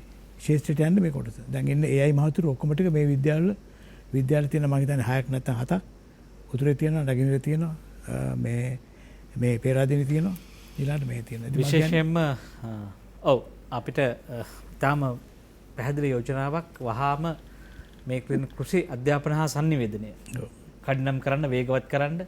ඔබතුමා කියන ආකාරයට අපේ නහර පද්ධතියේ ආයතන පද්ධතිය ඊටාම විධිමත්ව බෙදලා ගිහිල්ලා තියෙනවා ගම දක්වා, කුඩා ගම දක්වා. ඒ නිසා අපිට බොහොම පහසුයි මේ දියරයක් දෙනවා නම් අපේ අදාළ නල පද්ධතිය තියෙනවා. ශේෂ්ත්‍රයකට ජලය සපයන්නාසේ ප්‍රධාන තැන ඉඳලා අපිට යවන්න පුළුවන්. ඉතින් මේකට අවශ්‍ය කාරණා ප්‍රතිපත්ති හා ඒවා බාධක සහ නීති රීති හැදෙන්න ඕනේ. මිනිත්තුවක් දෙන්න ඔබතුමාට මේක අවසන් කරන්න. ඉල්ලීමක් කරන්න ජනතාවගේ. ඉල්ලීම පළමුව අපි වෙනස් වෙන්න ඕන. අපි කතා කරන දේ කරන්න ඕන.